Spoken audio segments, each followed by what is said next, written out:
Yeah.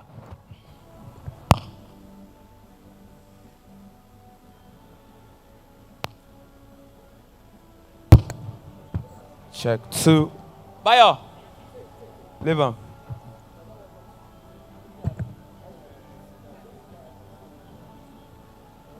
Hello, Oga. Oga, me too.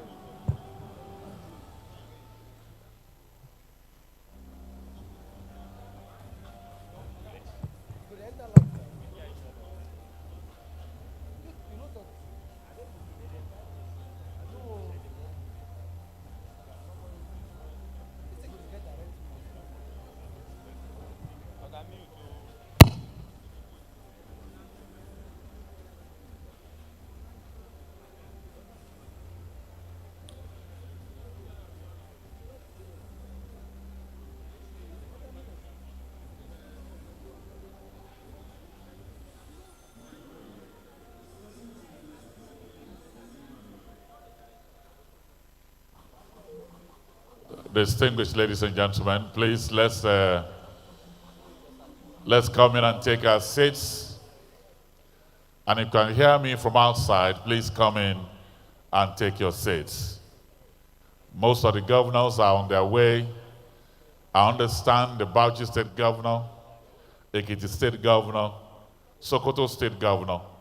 They are all on their way. Gombe State Governor, FCT Minister, His Excellency the Vice President. They are all on their way coming here. And so if you can hear me from outside, please come in now. Please come in now.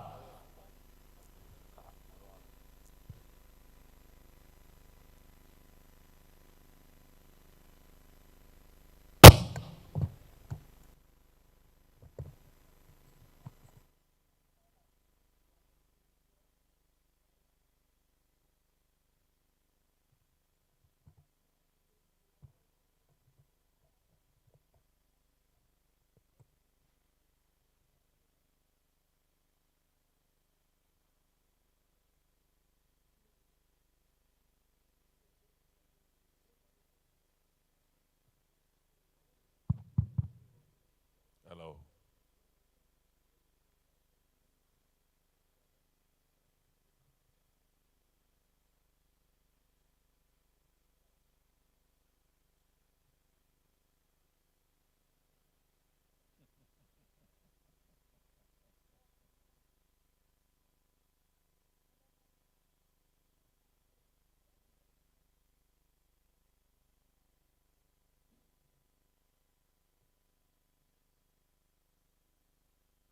We'd like to welcome the Honorable Minister of the FCT, our Chief Host, Malam Mohammed Musa Bello. Honorable Minister, we welcome you.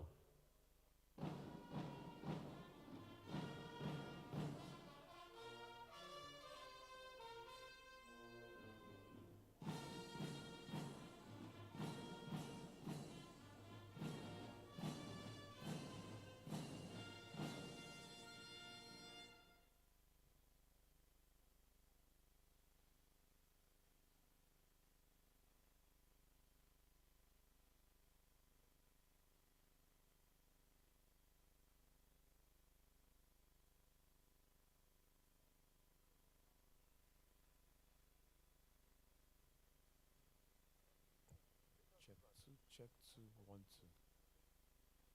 Hello?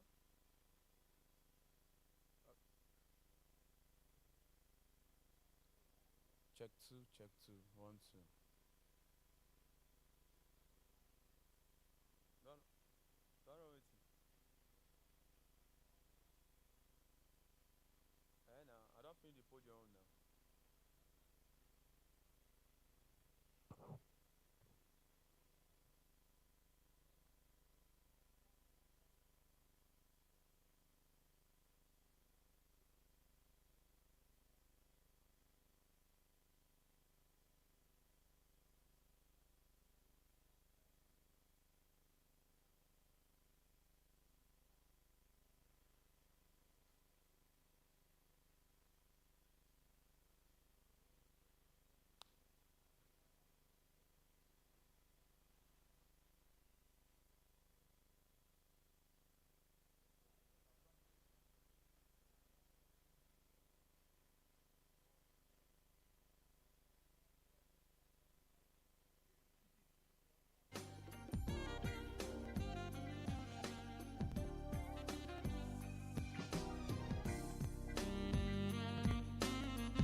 like to welcome all of you again.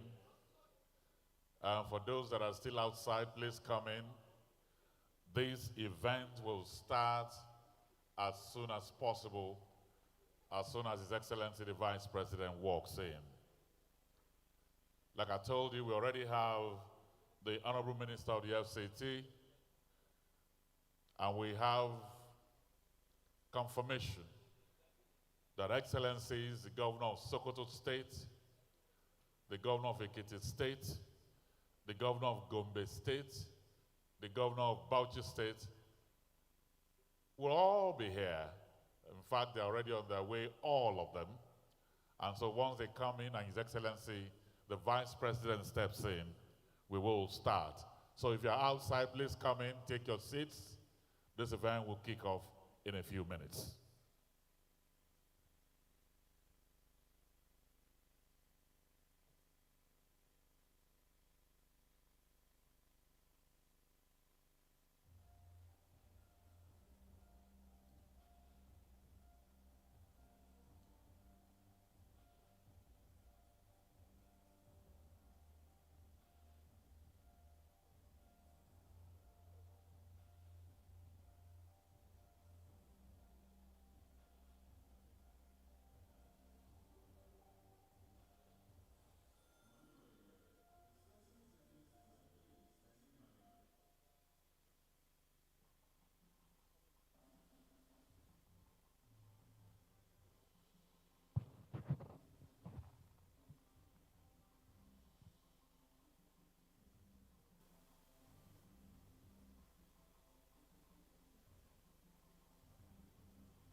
Money Radio, discussing the business of making and spending money.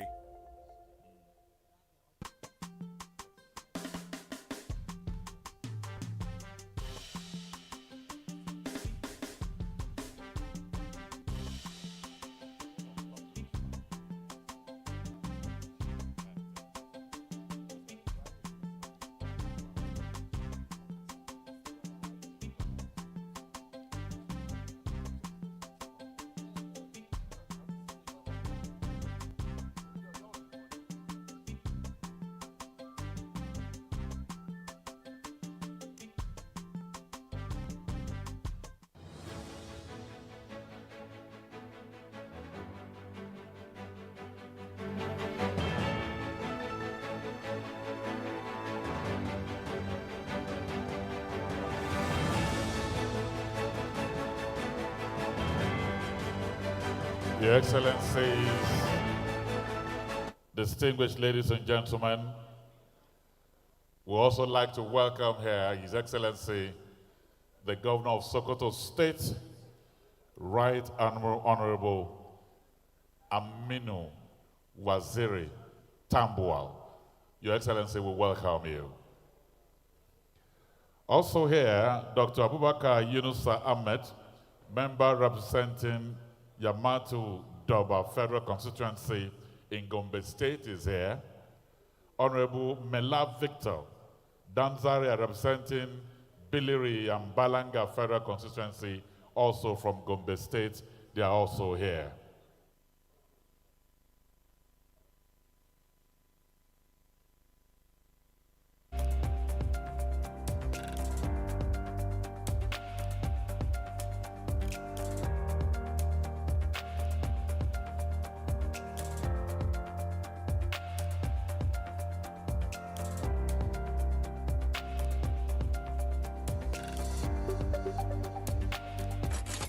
Money Radio, discussing the business of making and spending money.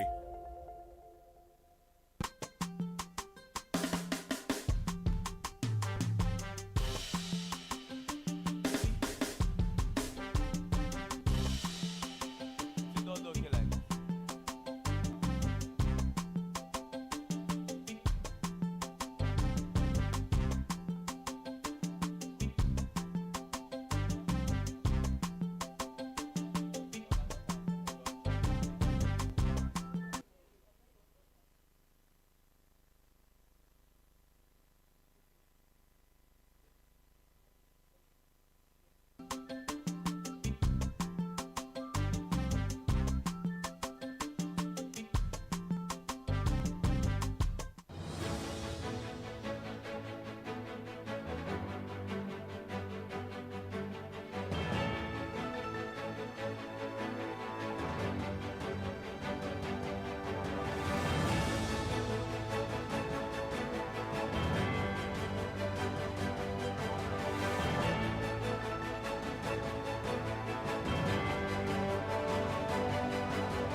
Money Radio, discussing the business of making and spending money.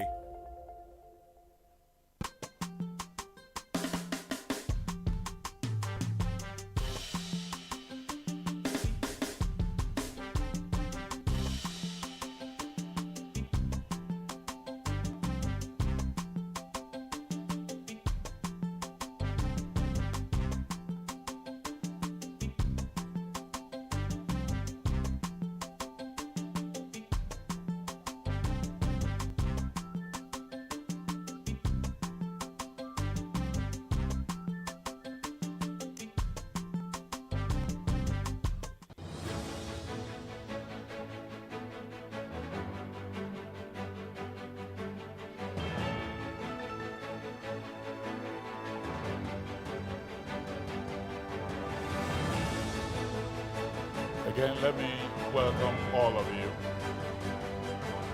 Also here from the Economic and Financial Crimes Commission, Osita Waja, Director of Public Affairs, representing the chairman, is here with us.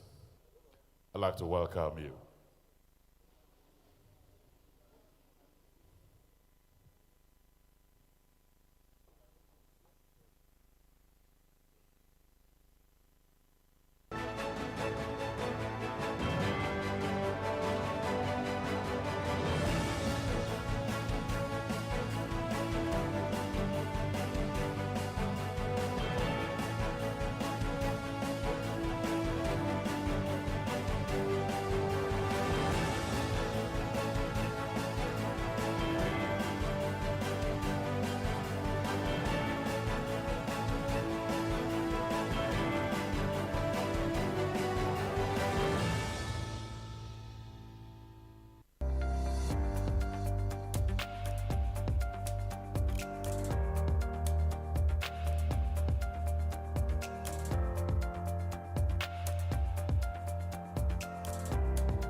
Money Radio, discussing the business of making and spending money.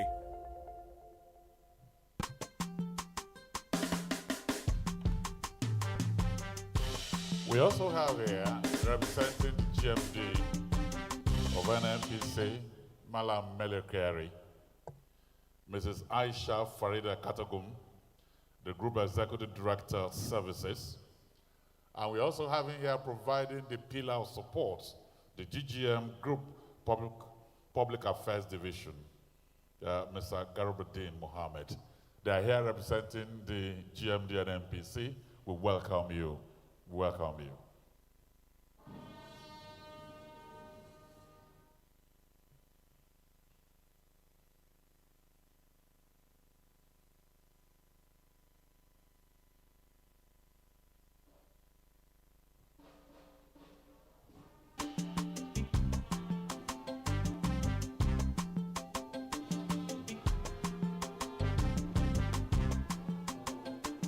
And from NDLEA, the Director of Planning, Research and Statistics, representing the Chairman, DCGN Victoria Egbase. I welcome you.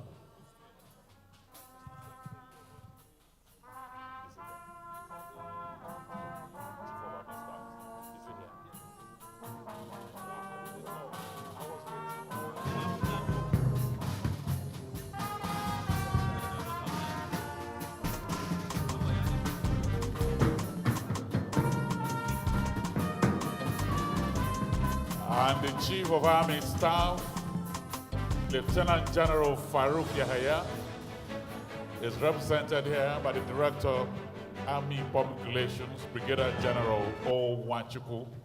Brigadier General, we welcome you. You're welcome, sir. Thank you very much.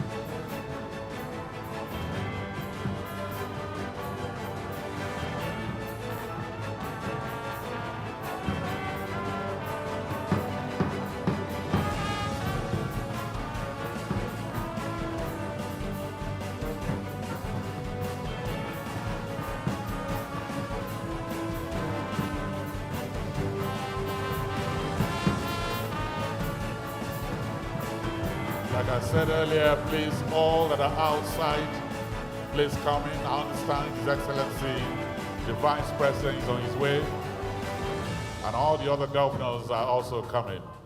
We're happy we have His Excellency, the Governor of Sokoto State here. The FCT Minister is here. The governors of Gombe and Bauchi are on their way. The Vice President is also on his way. Please, as you're standing outside, please come in. In a few minutes, we will start.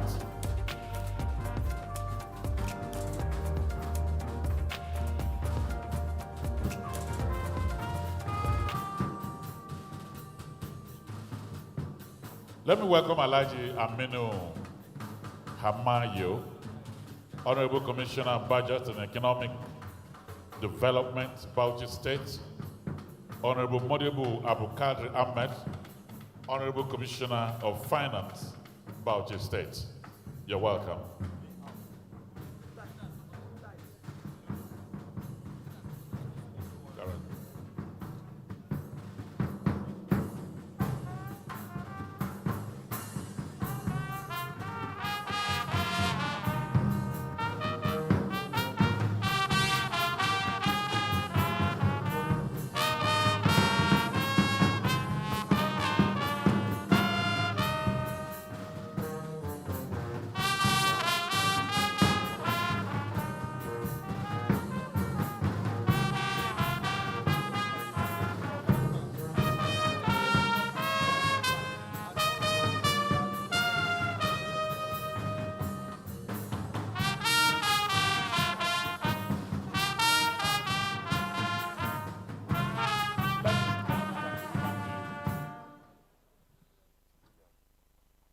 Please, we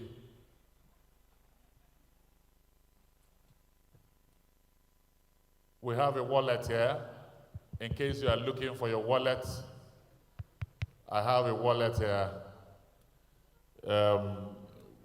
Before the end of the program, we'll try to give it to you. It's yours.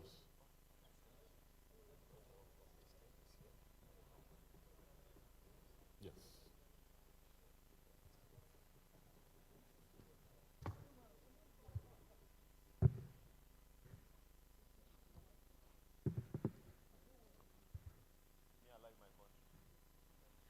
And let me also welcome His Excellency, the Governor of Gombe State, Alhaji Muhammad Inuwa Yahaya.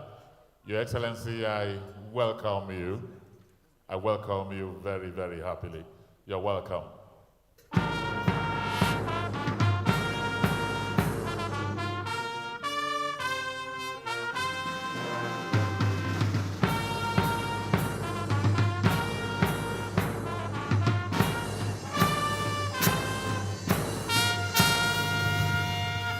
Representing the CEO of First Bank of Nigeria, Dr. Adeshola Adeduton, is Executive Director of Public Sector Directorate, Mr. Abdullah Ibrahim. And let me also welcome here the Executive in Retail North, First Bank of Nigeria, Mr. Shehu Aliu. You're welcome.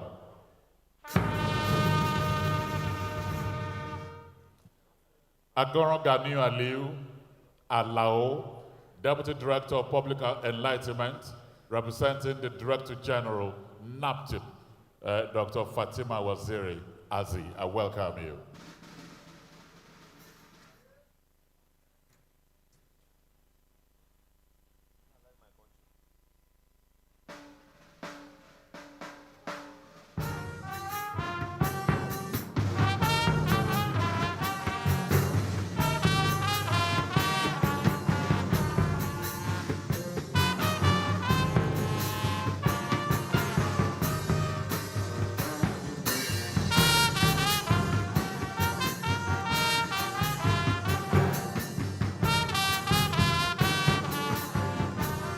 Also here, Barrister Gabriel B. Gia, representing the Director General of Institute for Peace and Conflict Resolution, Abuja, is also here.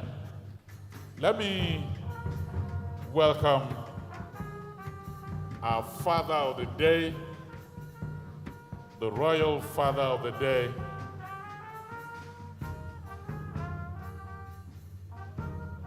the Etsunupe and Chairman, Niger State Council of Traditional Rulers, and also going to be the chairman of today's event, His Royal Highness Alhaji Dr. Yahaya Abubakar CFR. Your Royal Majesty, I welcome you, sir.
I'd like to welcome Jamilu Jafaru, Nigeria Police Trust Fund, and representing the chairman of UBA PLC and Heirs Holdings, Mr. Tony Elumelu, is the regional head, Mr. Jerry Shamaki.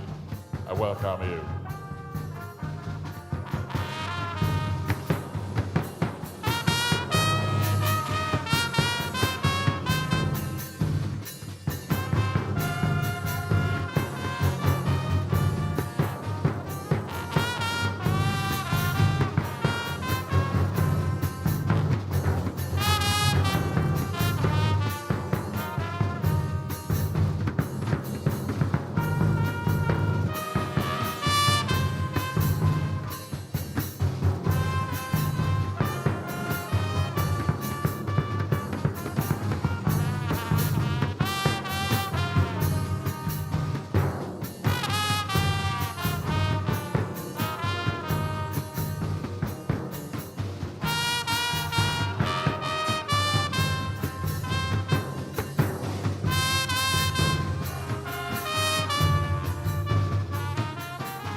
Thank you very much. Thank you.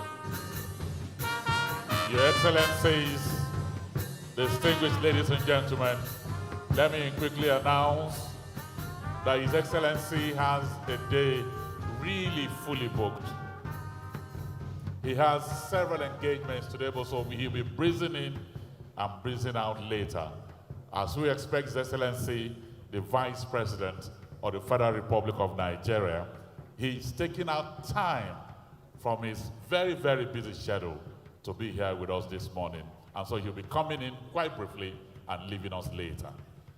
Thank you very much, Your Excellency, for accepting to be here this morning. Thank you. Let me welcome here too the Senior Special Assistant to the President of Public Affairs and Strategy, Office of the First Lady, Presidential Villa Abuja, Mohammed Sani Zoro, former President of the NUJ, is here with us. I'd like to welcome you. There are members of the National Assembly that are here. Honorable Osman Bello Kurmo, Chairman, Committee on Police Affairs. Honorable Aishatu Jibril Duku, Chairperson, Committee on Electoral Matters. Honorable Yunusa Ahmed Abubakar, Yamatu and Deba Federal Constituency. Honorable Victor Mela Danzaria and Balanga Biliri Federal Constituency. Alhaji Abubakar Muazu Hassan, Yeriman Kashere, Architect Yunusa Yakubu, MD CEO Lubel Construction. Honorable Mohammed Gambo Magaji, Commissioner of Finance, Gombe State. And let me welcome here Abubakar Unua Tata, Executive Chairman, Gombe State Board of Internal Revenue. It's a very powerful team from Gombe State that are here to give support to His Excellency, the Governor. Let me also welcome the brother of His Excellency, the Governor of Sokoto State, Right Honorable Aminu Waziri Tambuwal. His brother, a veteran journalist and legislator, Honorable Abdullahi Waziri, is here with us. I welcome you. Professor Dantami Ibrahim Wishishi, Registrar and Chief Executive NECO, is here with Director Examination Administration NECO, Mr. Suleiman Adegoke, and Director Psychometrics Department, Mrs. Bibian Ibuanugo. They're all here from NECO. You're welcome.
This event every year brings together military men, politicians, people from the academia, and business people.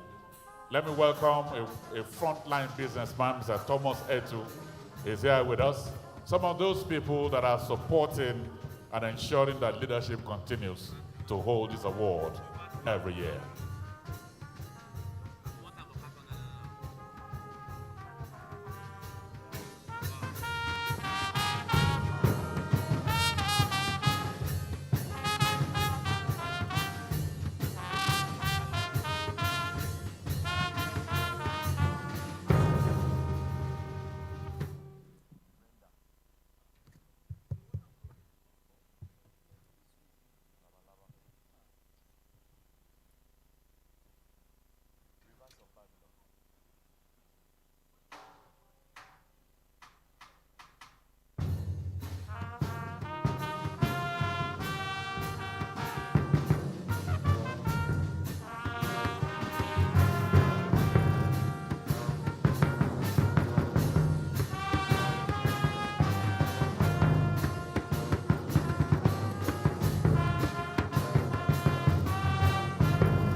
We would like to welcome the Inspector General of Police, IGP Usman Baba, represented here by Muyiwa Dejobi, Force PRO, is here with us. You're welcome.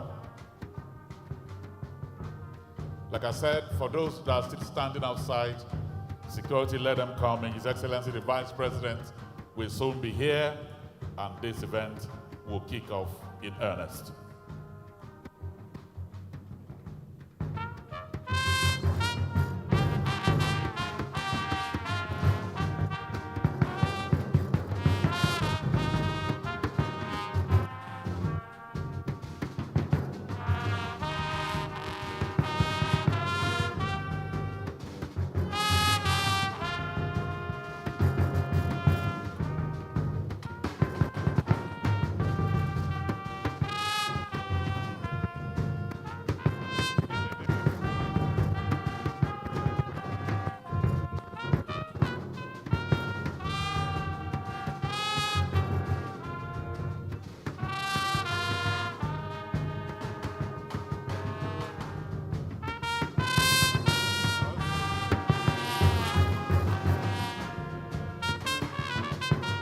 would like to welcome the Conservator General, National Park Services, represented by the Assistant Conservator General, Oladipo Ojo Cornelius. You're welcome as the Civil Defense Band serenade us.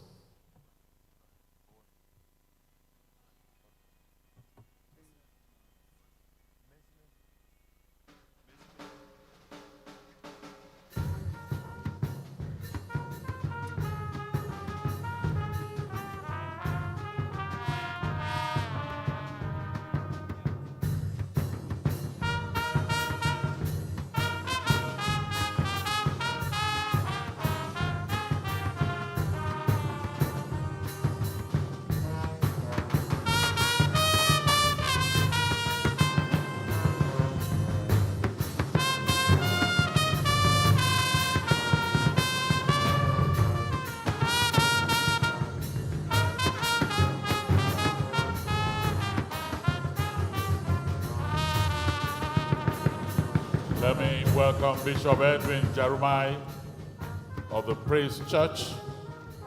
You're welcome, sir.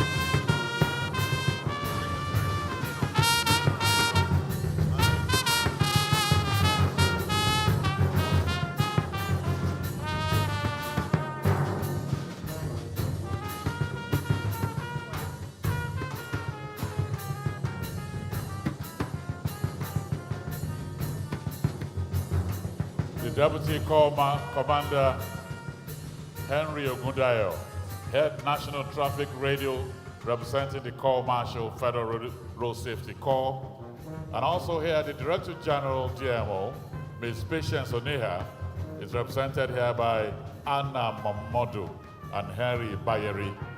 You're welcome here.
Let me welcome the Director General of the National Arts Council, Nigeria's #1 tourism marketer, Otumba Olusegun Runshewe.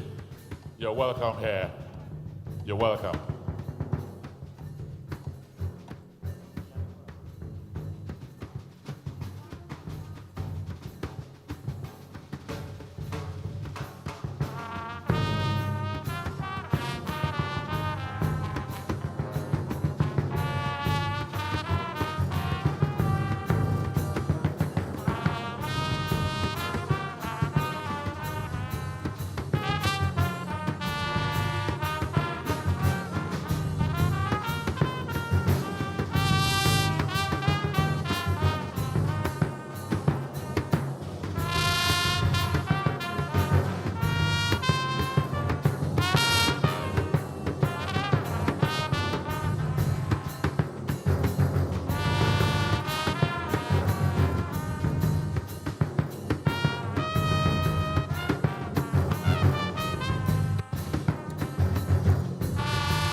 Executive Secretary, National Universities Commission, Professor Abubakar Adamu Rashid, represented by Professor Ignatius Onimawo, visiting professor at the NUC.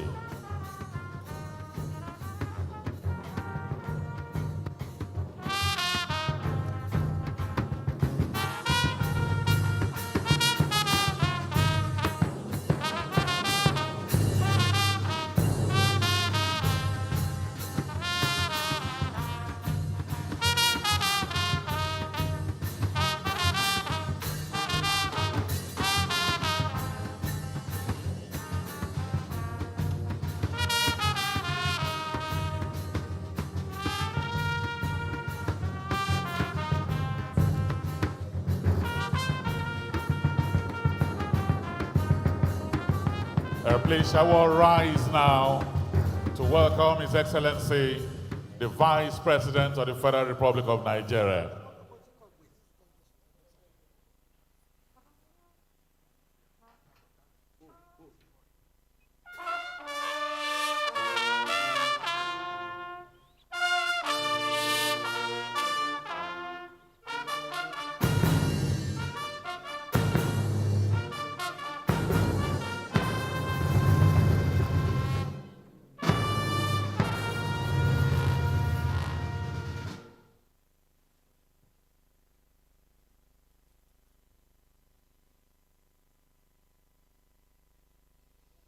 The national anthem, please.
Very much. Let's be seated, please.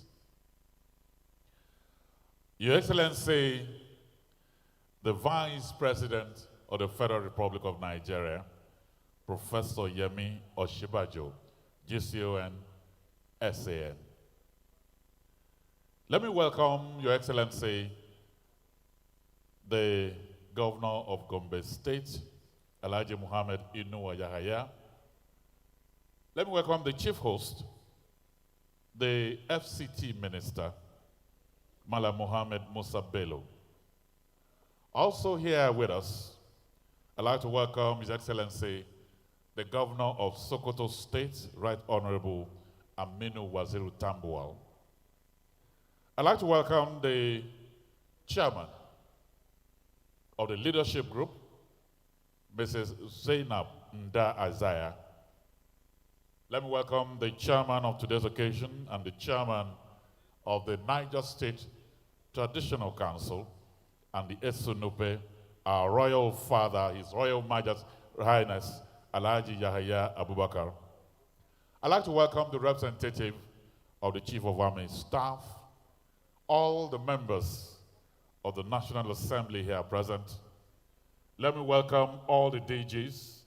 I can see the Director General of the National Arts and Council, Otumba Olusegun Rushewe, and all of you, distinguished guests, ladies and gentlemen. Your Excellencies, I welcome all of you heartily to the 2021 Leadership Annual Conference and Awards. Since 2001, that the Leadership Newspaper Group came into existence, it has continued to create awareness and sensitization, has continued to shape national discourse, attitude, and the behavior of the people. And this award has become the barometer through which we can measure performance and contribution to national development. No wonder we said this morning, again, the stars line up. All the award winners are stars in their own right. This year, the focus is on resetting Nigeria, especially its culture, its politics, and geography through the deployment of the big ideas. November 16, 1960, the first indigenous Governor General of Nigeria, Dr. Nnamdi Azikiwe, said, "Let us heal the breaches of the past, so that in forging our nation, there shall emerge on this continent a hate-free, fear-free, and greed-free people who shall be in the vanguard of a world task force, whose assignment is not only to revive the stature of man in Africa, but to restore the dignity of man in the world." And needless to say that the lofty dreams of our founding fathers that should have propelled us to attain greater heights are still dreams 60 years after. So with every independence comes a renewed opportunity to evaluate our nationhood and insist that a dream deferred is not a dream denied. So as we embark on another election cycle, as we have another award in our hands this morning, it is time to press the reset button. Your Excellency, distinguished ladies and gentlemen, to formally welcome all of us is an Amazon, a great woman. Since the death of her husband, she has actually carried the leadership group to greater heights. An amazing, amazing woman. Please welcome the chairman, leadership group, Mrs. Zainab Nda Azaya.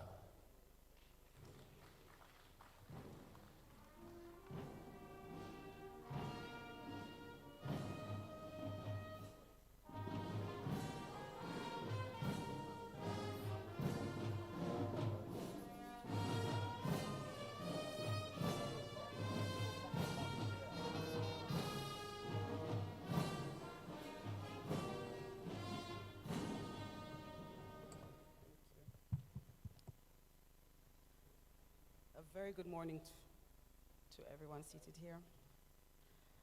The Vice President of the Federal Republic of Nigeria, Professor Yemi Osibanjo, SAN. Your Excellency, the First Lady of the Federal Republic of Nigeria and Chairman of this occasion, Dr. Mrs. Aisha Buhari. Sorry, she was meant to be, but now my royal father, the Echunupe, is the chairman. Your Excellency, the Governor of Ekiti State, Chairman of the Nigeria Governors Forum and Special Guest, Dr. Kayode Fayemi, Your Excellencies, other governors present. I know that the Governor of Gombe is here, the FCT Minister is here. Please just pardon all my protocol mishaps. Please,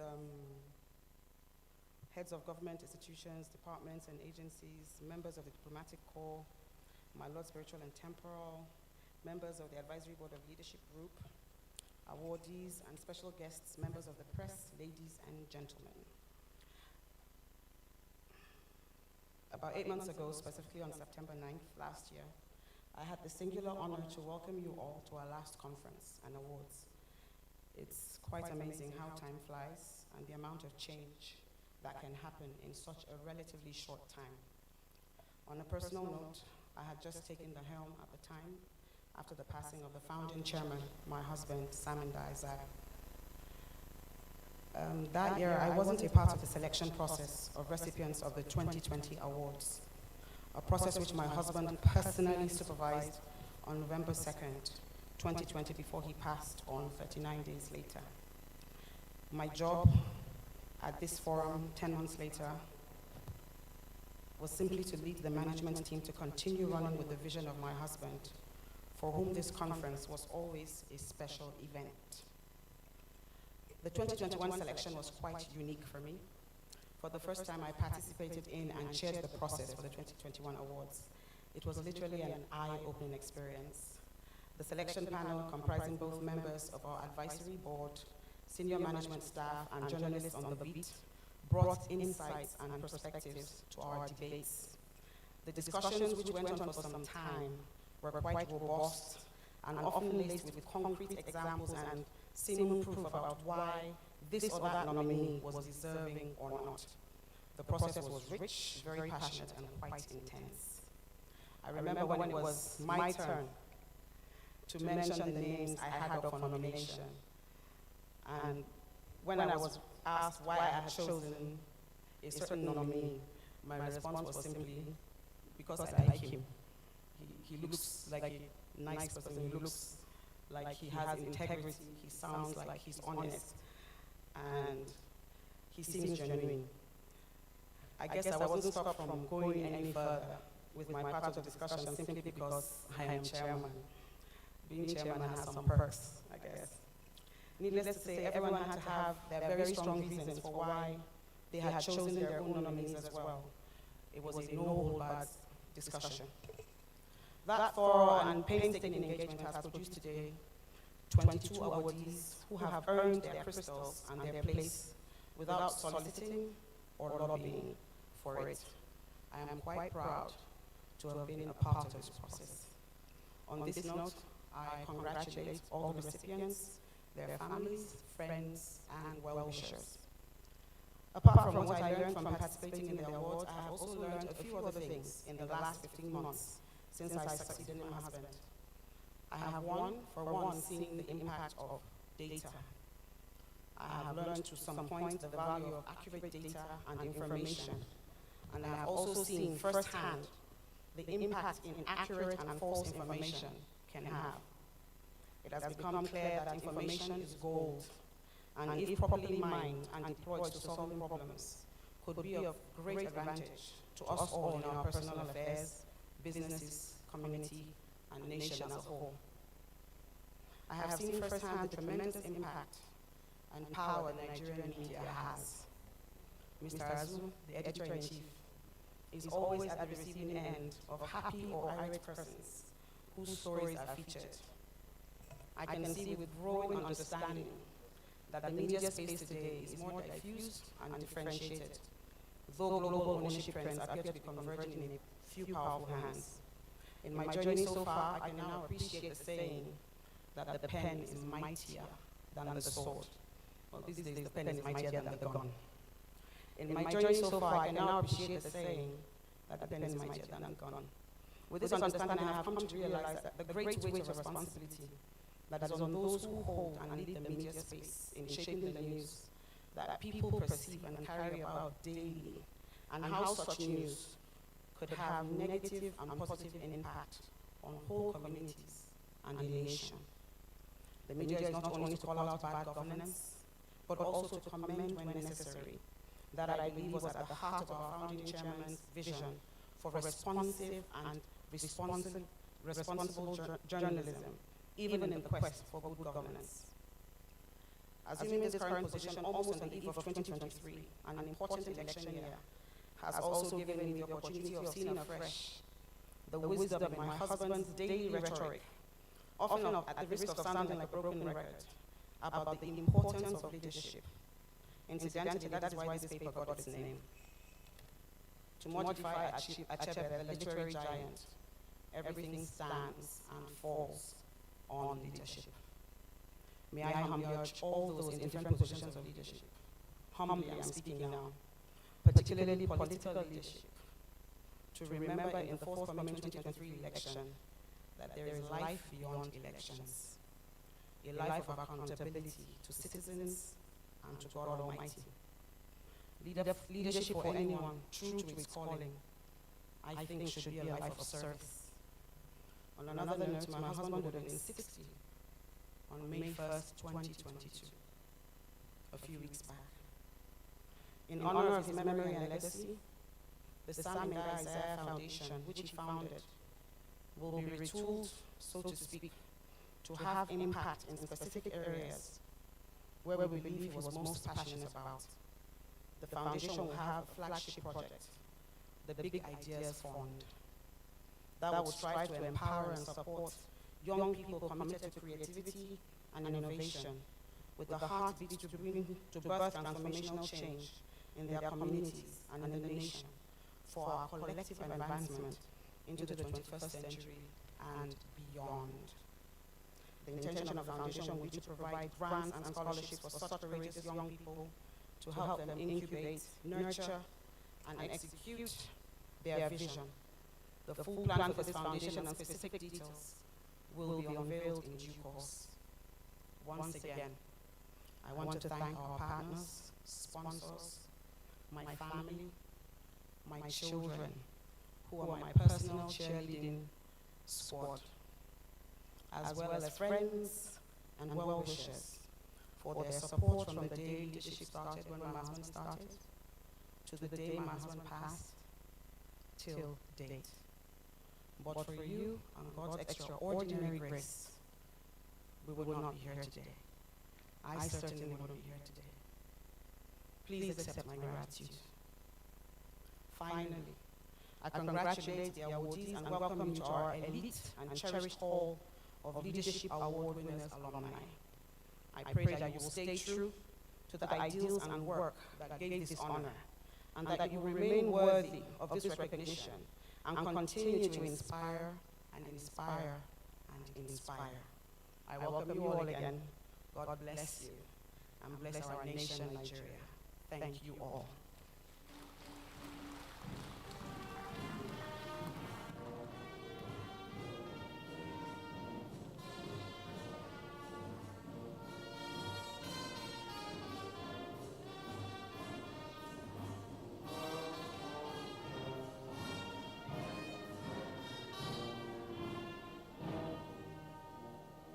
You know, while she was leaving the stage, she whispered to me, she said, please say a very big thank you to the governor of Sokoto State on my behalf. He said the man has stood behind the family and the leadership group. Your Excellency, on her behalf, thank you very much. Thank you. Let me welcome here Honorable Dr. Mahiba Dankaka, OON, Executive Chairman, Federal Character Commission.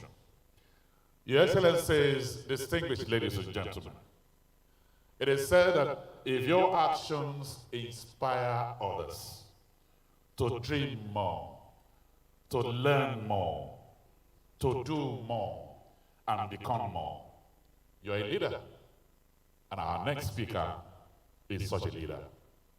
Let me welcome our chief host, the Honorable Minister of the FCT. Please welcome Malam Mohammed Musa Bello.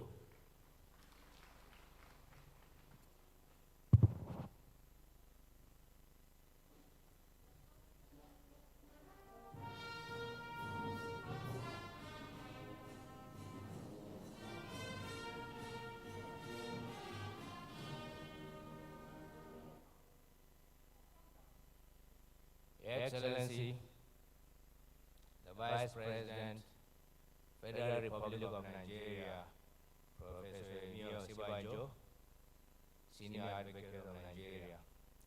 Excellency, the First Lady, Federal Republic of Nigeria, Dr. Aisha Muhammad Buhari, ably represented by the Senior Special Assistant to Mr. President of Public Affairs, Honorable Sani Zoro, Your Excellency, the Chairman of the Nigerian Governors Forum, Governor Kayode Fayemi of Ekiti State, Your Excellency, the Governor of Sokoto State, Right Honorable Aminu Waziri Tambuwal, Your Excellency, the Governor of Gombe State, Your Excellency Alhaji Noah Yahya,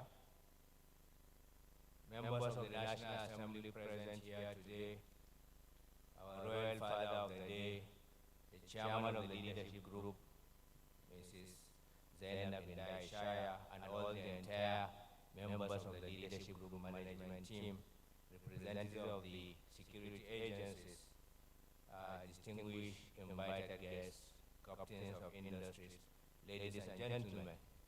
On behalf of the City of Abuja and the Federal Capital Territory Administration, it's my honor and pleasure to welcome you all today in this very beautiful city of unity, Abuja, this very important occasion of the Leadership Newspaper Annual Conference and Awards. Perhaps more significantly, we are also gathered here to remember and celebrate a great Nigerian, Mr. Sam Isaiah, on his 60th posthumous birthday. Permit me to begin by welcoming all of you to Abuja, our capital city. All of you have traveled, especially those of you that have traveled far and wide.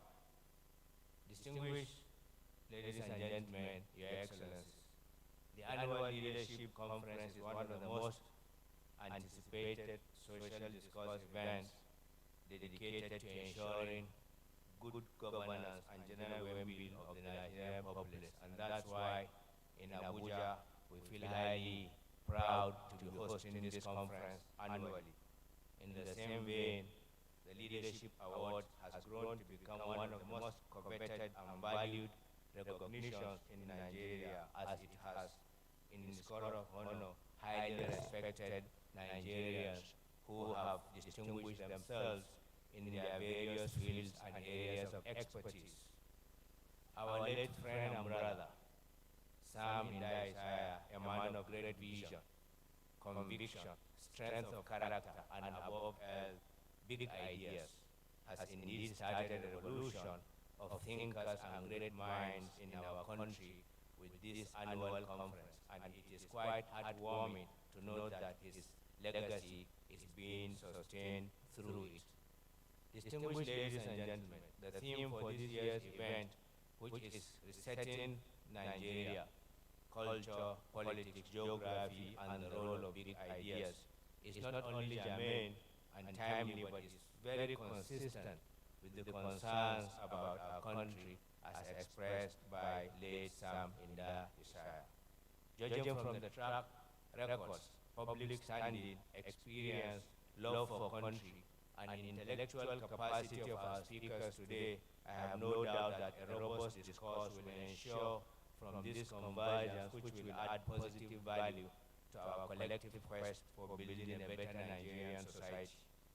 There is no doubt, Your Excellencies, that big ideas, the ability to think outside the box, and the determination to push through on one's convictions are attributes essential for social, political, and economic transformation.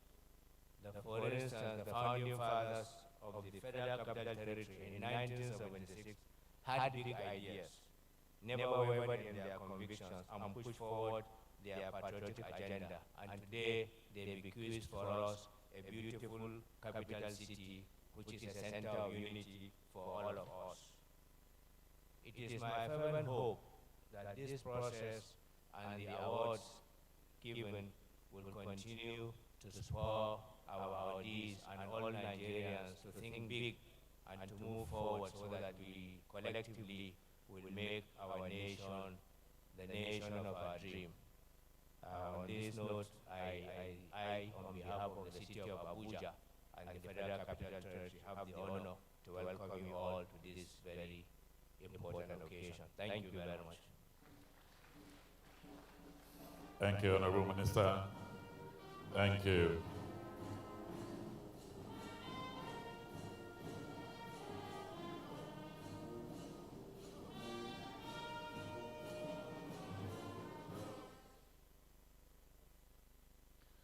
Your Excellencies, distinguished ladies and gentlemen, I'd like to welcome here His Excellency, the Chairman of the Governors Forum and Governor of Ekiti State, Dr. Kayode Fayemi, in our midst. I welcome you. And also the Governor of Bauchi State, His Excellency Bala Muhammad. Your Excellency, I welcome you. He's sitting very presidentially. I welcome you, Your Excellency. Your Excellencies, it is moments like this when we arrive at a new level of dignity. So today we celebrate excellence, we celebrate memories, we celebrate stories, we celebrate patience, we celebrate hard work. We celebrate those that have committed their lives to resetting the Nigerian story. We have a keynote address representing Reverend Father Hassan Kuka, is the Director of Communications at the Diocese of Abuja.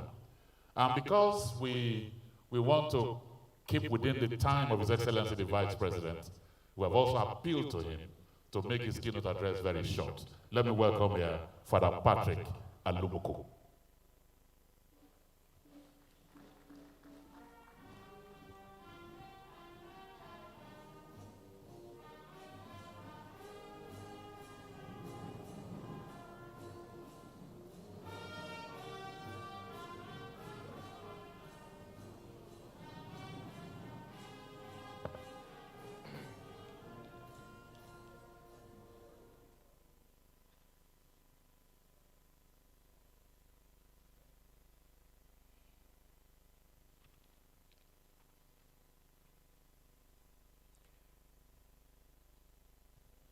Your Excellency, the Vice President of the Federal Republic of Nigeria, Your Excellencies, the governors here present, the chairman of the occasion, I am representing the Bishop of Sokoto Diocese, Most Reverend Dr.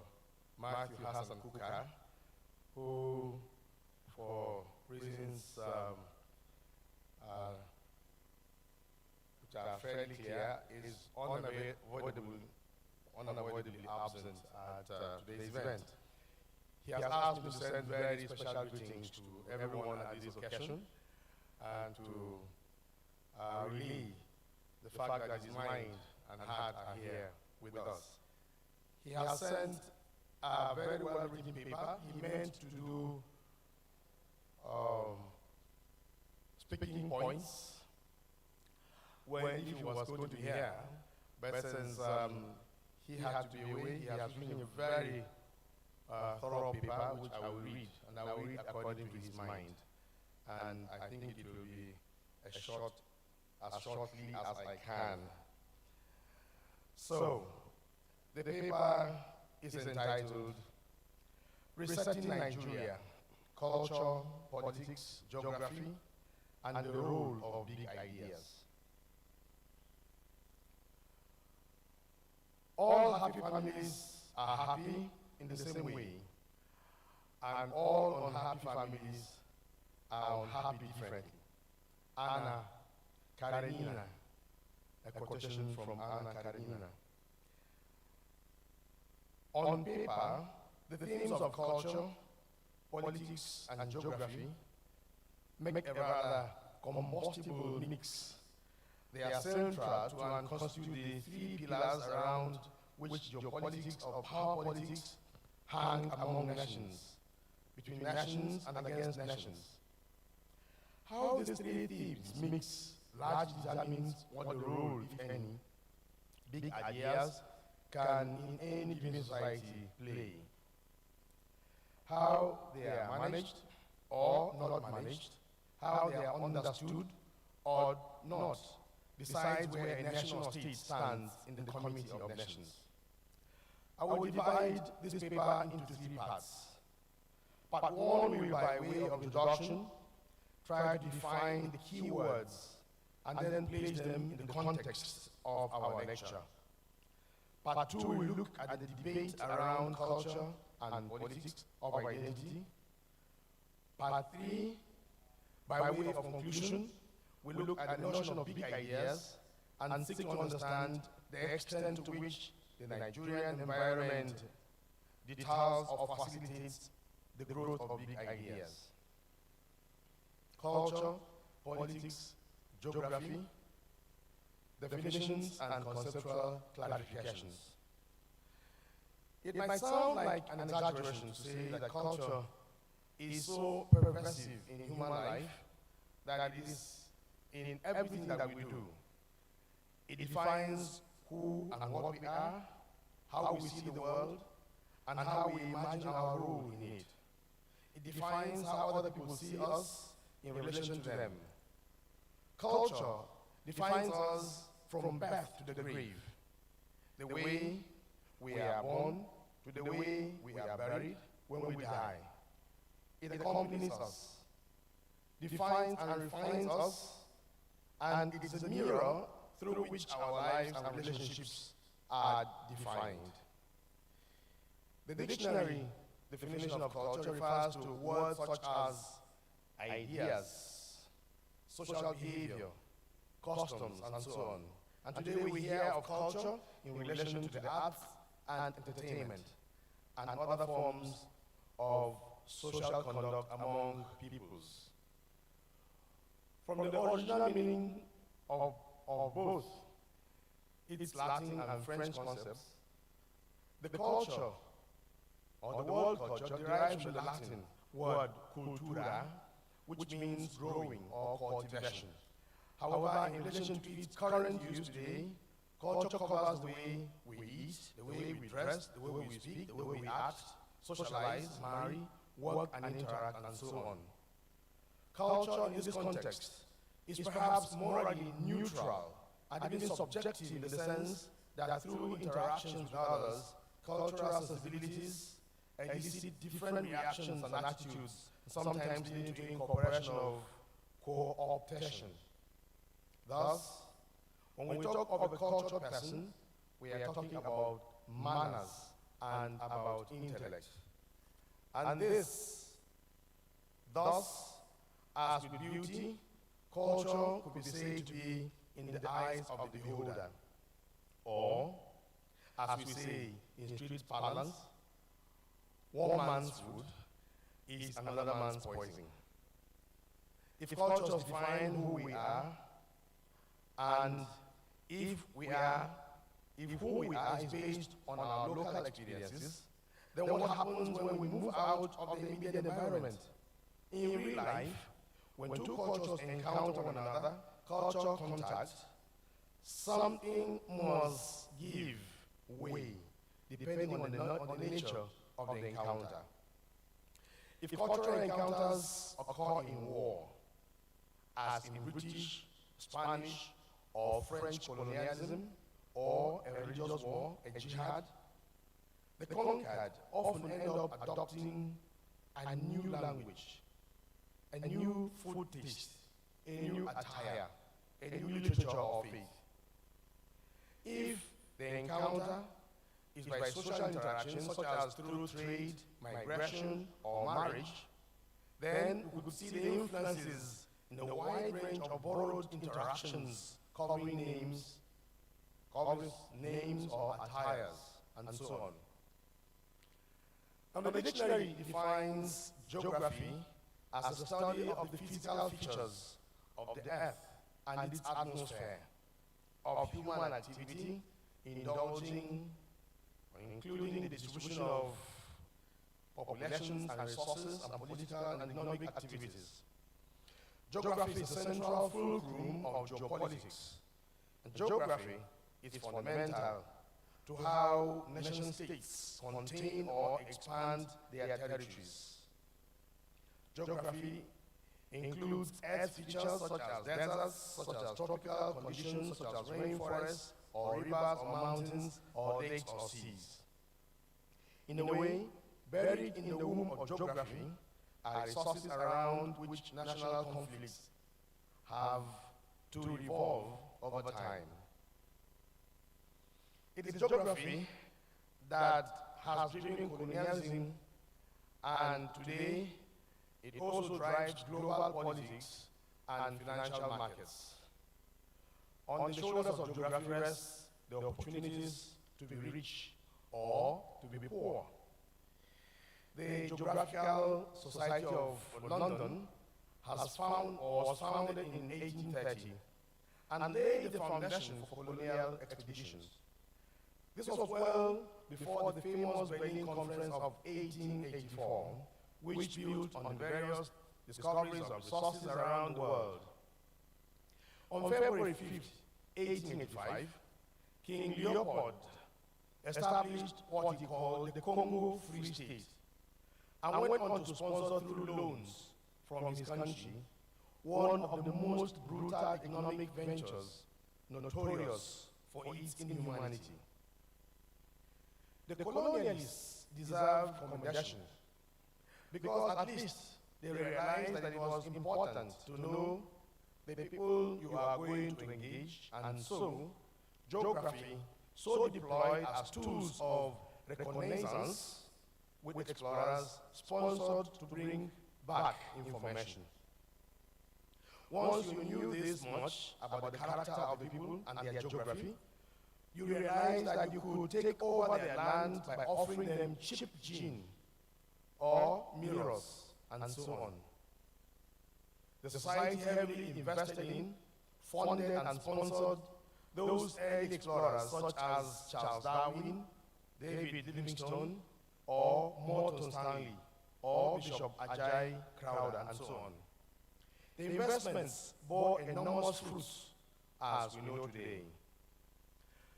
In his book, titled Prisoners of Geography, 10 Maps That Tell You Everything You Need to Know About Global Politics, the journalist Tim Marshall argues that seeing geography as a decisive factor in the course of human history can be construed as a bleak view of the world. It suggests that nature is more powerful than man, and that we can only go as far in determining our fate. Any sensible person can see that technology is bending the iron rules of geography. That technology is bending the iron rules of geography. Apart from the advantages of different forms of resources, aquatic, mineral, or otherwise, geography also speaks to populations as a major resource.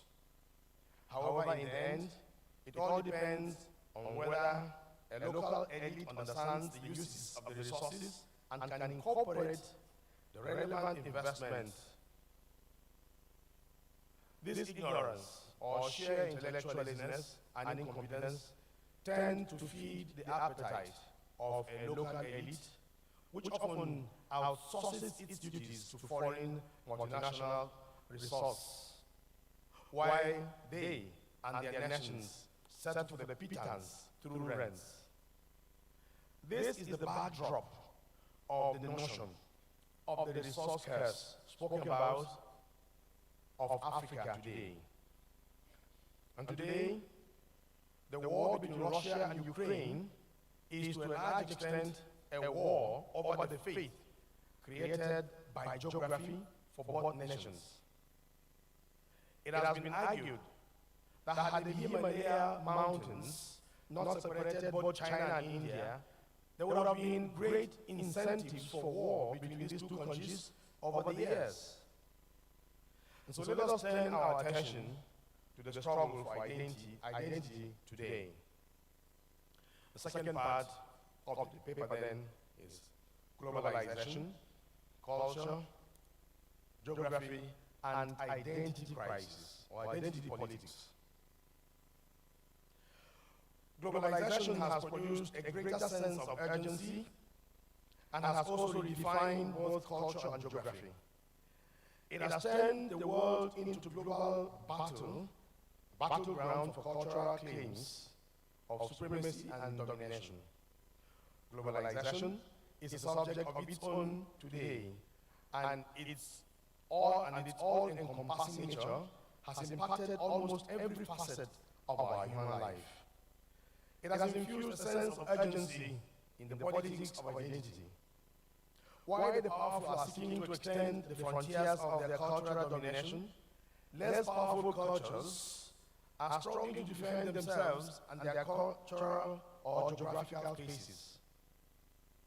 The American journalist Thomas Friedman, the New York Times very influential foreign editor, published 4 groundbreaking books that place the topic of globalization in proper perspective.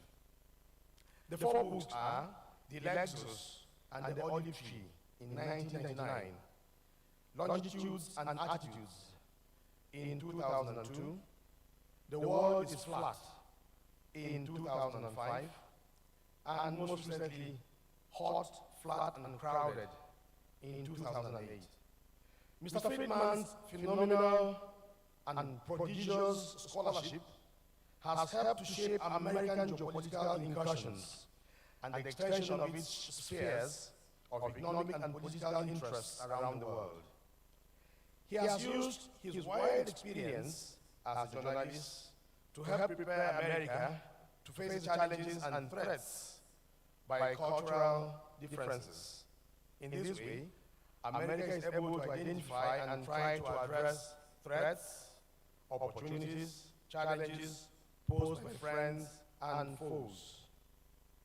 In the years of world politics, perhaps nowhere has the struggle for identity been more intense than in the United States of America.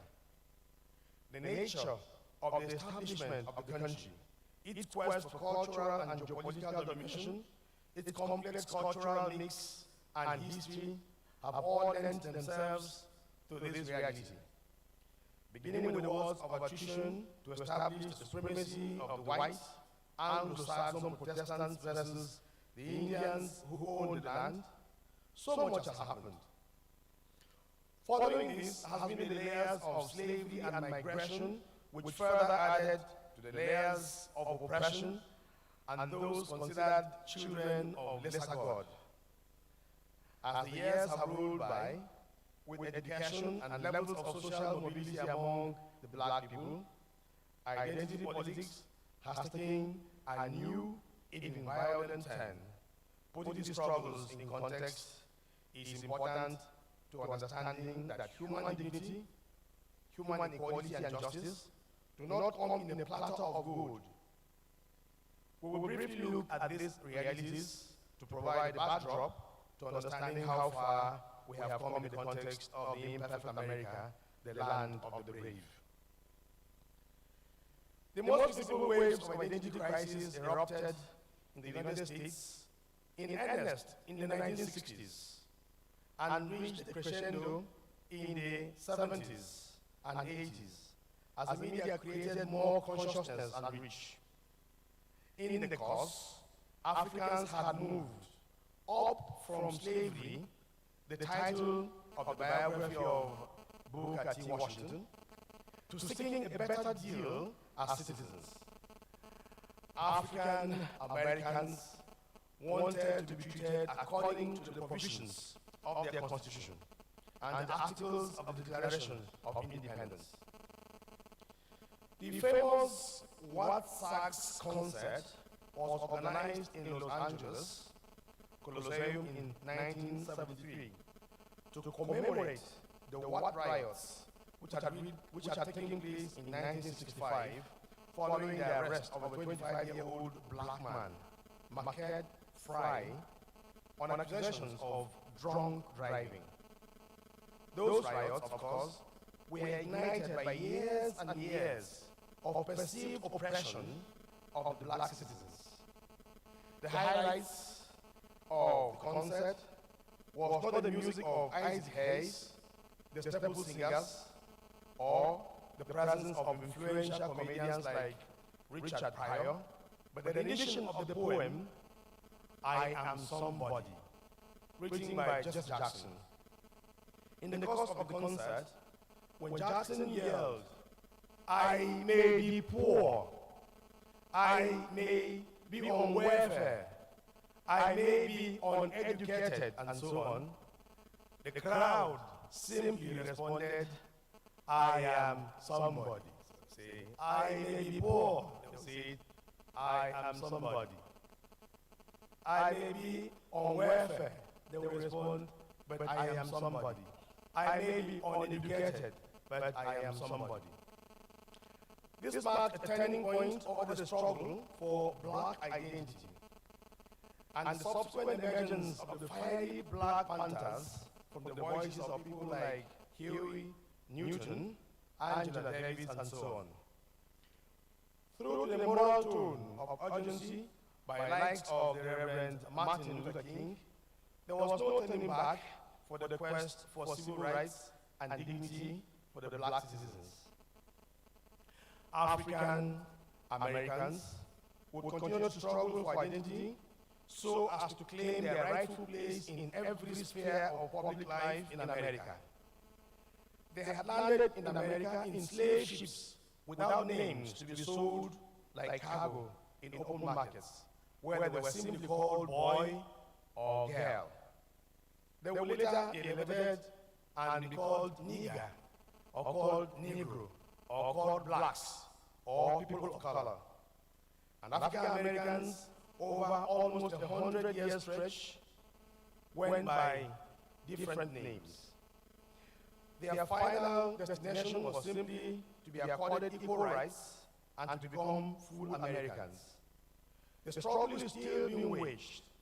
And despite the black president under their belt, despite having a black president under their belt, the brutality that led to the tragic death of Floyd recently suggests that the devil of racism is still alive, well, and embedded in the institutional life of America. The Black Lives Matter movement remains a signpost suggesting that the battle is far from over. The debate over identity will continue. And Americans accepted that racism was an evil because it was based on culture. With pressure, scholars seeking the solution.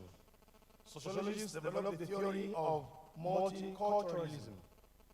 This was aimed at fighting the cultural superiority embedded in the notion of race. It argued that all races and cultures should be treated equally. The idea here is to find safe and comfortable cultural spaces for each individual groups to thrive in. This meant that justice lay in accepting that each race should be allowed to conserve and protect their culture within the larger cultural world of being American. But years of contestation later, multiculturalism and multiracialism would soon come under attack in the 1990s for many reasons. First, the assumption of the superiority of Western white Anglo-Saxon races in America was based on the view that their races, culture, and religions were superior to others. A new theory was based on the concept of the salad bowl. This theory argued that it was best to simply acknowledge and throw all identities into a bowl and simply garnish these identities as the chefs do while making salad. All the vegetables in a salad plate are independent and they only blend with the expertise of the chef. Properly managed, the state would be the chef, and his duty would be to ensure the preservation of all identities for the service of the nation. A lot of these debates took different shapes and forms while setting the idea that I am somebody.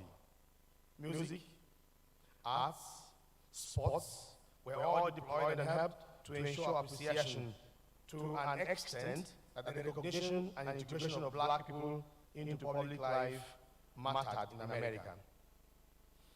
Inspired by the scholarship of authors like Alex Healy, Edward Said, Africans and Asian Americans began to gain some levels of confidence in the fact that they were not what their oppressors had defined them to be.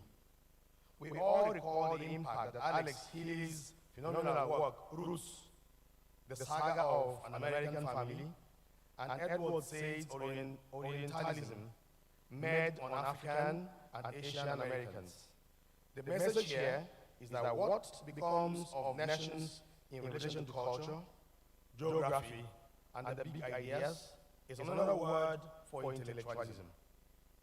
Nations require leaders who can think, leaders who can map and imagine worlds that do not exist, and then propel their people to those goals towards politics. And finally, the last part of the paper is on cultural wars, identity politics, and big ideas. The history of the world today is a history of the contest between culture, politics, and geography.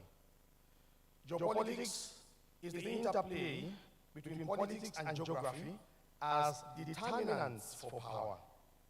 It's about space, it's about acquisition, it's about monopoly, dislodgement or containment, or the other. Colonialism and the emergence of the nation state and boundaries imposed nonchalantly on the colonized and often programmed to fail have left a volatile world in their wake.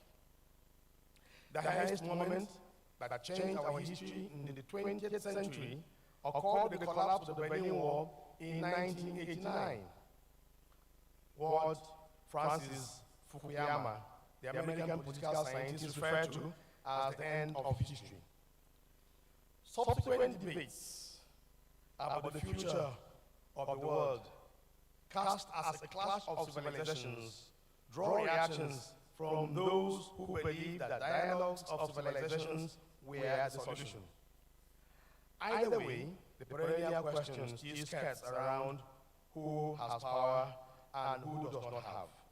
And in an extraordinarily beautiful book titled The End of Power, From Boardroom to Battlefields and Churches to States, why being in charge isn't what it used to be, by Moses Naim, he sets out how the world has changed and how ideas and not titles have ruled the world. This is where big ideas come into the conversation.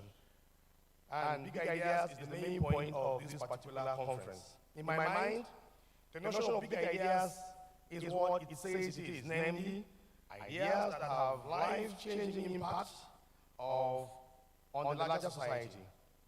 Without definition, we can associate big ideas with such words as imagination, dreams, vision, aspiration, creativity, non-conformity, dissidence, rebellion, artistry, design, genius, architecture, passion, fascination, and ambition. And also curiosity. The list can go on and on. We can therefore simply say that a nation will only grow if it understands these concepts. I will like to end this lecture by making 5 points that are relevant to the notion of big ideas and why they are urgent. Point number 1, environment. Environment is everything. Next is nurture. No matter how beautiful a seed may be, it will only grow where the environment is right for it. Next to a suitable environment is tending. Looking after and taking great care to ensure that the seed planted is protected from destruction by other on an environment that accepts fertile imagination. And therefore, dogmas, orthodoxy, and whether they are based on religion or tradition or ideology, are injurious to the growth of big ideas. And so, although the duty and responsibility of leaders is to conserve culture and tradition as a condition for the stability of society, we must pay attention to the changing environment around us. Dogmatic rigidity leads to rebellion. Whereas it is important to be concerned about social order, non-state actors must not be allowed to use tradition and dogma to limit human imagination. Over-regulation of areas of human imagination, such as orthodoxy, produces countercultures of resistance. Number 2, big ideas will grow in an environment that encourages competition and reward merit. So regulations are important, but they must be clearly aimed at facilitating and not limiting the growth of new ideas. Society often gets nervous about new ideas. New conformism is often seen as rebellion, and rebellion is seen as a threat to the social order. So true and tempting as this may be, a society must be willing to create an environment where ideas can float or sink based on the environment, not on the dogmatic views of those who assign divine rules to themselves in the name of religion or tradition. Third, for any society that wishes to grow, those who lead it, like the philosopher Plato said, must be educated philosopher kings. New ideas will often engender fear and anxiety. Growing or developing a society is not the result of mere good intentions. It is the result of science, design, imagination. Planning how to deliver services requires not only a good heart, but a good brain that works. A weak bureaucracy manned by incompetent civil servants produces extortionists who use raw power and blackmail to hide their incompetence. The public service does not have educated men and women whose promotion is based on merit. The good intentions of government will collapse. Fourth, education. Education conquers feudalism, nepotism, and prebendalism. Other forms of government such as plutocracy, feudalism, aristocracy, or theocracy will all have their days, But democracy, with all its imperfections for now, has the best opportunity for ending fear, replacing the tribe and other corrosive identities that are employed to defeat the principles of the common good. So once education replaces tribe and religion as means of accessing the levers of power, then a society has hope that big ideas can grow and blossom and defeat mythologies. Yuval Noah Harari has written quite extensively about the future of relationship to the emergence of the new world of algorithm. His books such as Homo Sapiens, A Brief History of Tomorrow, A Brief History of Humankind, and Lessons of the 21st Century all address the complex issues of the future. He has addressed complex issues such as liberty, nationalism, terrorism, God, civilization, among many others. In the age of terrorism, deep in the minds of people, and by hijacking private imagination for millions of individuals. Finally, does geography or culture naturally favor some people? By themselves, none of these do, unless through leadership, education, men and women with ideas. And in his book, The Mystery of Capital, Why Capitalism Triumphs in the West and Fails Elsewhere, the Peruvian scholar Hernando de Soto studied 5 poor countries and argued that poverty in developing countries can be correlated to the nature of the land and property laws, along with the quality of the ease of doing business in a given country. And so, in all, our failure is in our hands, based on the choices that we ourselves make. From the Wright brothers to Steve Jobs, to Jeff Bezos, to Bill Gates, to Mark Zuckerberg, Elon Musk, Aliko Dangote, Alibaba, we know that ideas rule the world. The Nigerian state, in its present form, does not appreciate the value of big ideas. And that is why men and women of the underworld are now in charge. To shine the light of big ideas, these dark clouds must be cleared. Our brother and friend, Sam Nda Isaiah, lived for this. He has passed the torch to us. The challenge is for us to renew our resolve. And in the end, believers in big ideas must reset the clock against cultural and ask with Bernard Shaw, who said, some men see things as they are and ask, why?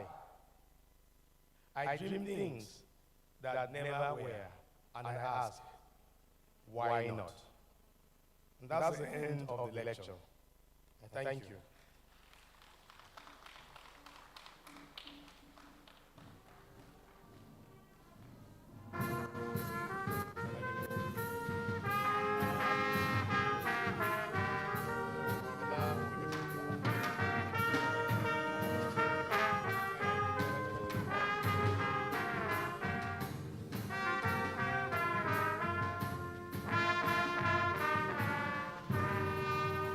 Well, the paper was governed by big ideas.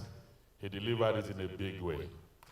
Let's put our hands together for him, ladies and gentlemen. Thank you very much. I'd like to welcome Mrs. Abike Dabiri Erewa, Director General of the Nigerian Diaspora Commission, who is here with us. Mr. Franklin Alao, representing the Postmaster General, is also here. Our time is fast spent. We'll go very quickly. Let me welcome here the Chairman of the Governors Forum, Governor of Ekiti State, who will also deliver the big ideas in a very small way. I welcome you, Dr. Kayode Fayemi.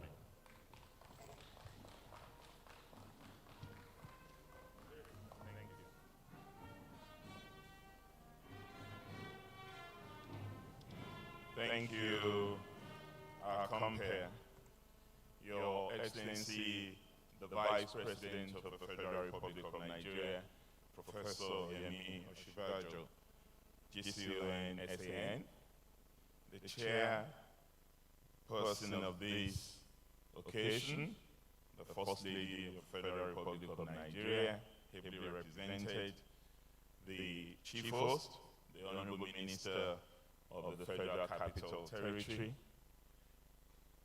my Vice Chairman in the Nigerian Governors Forum and the Governor of Sokoto State, Right Honorable Aminu Waziri Tambuwa, and my brother governors from Gombe and Bauchi State, the Chairman of the Leadership Group of Newspapers, Mrs.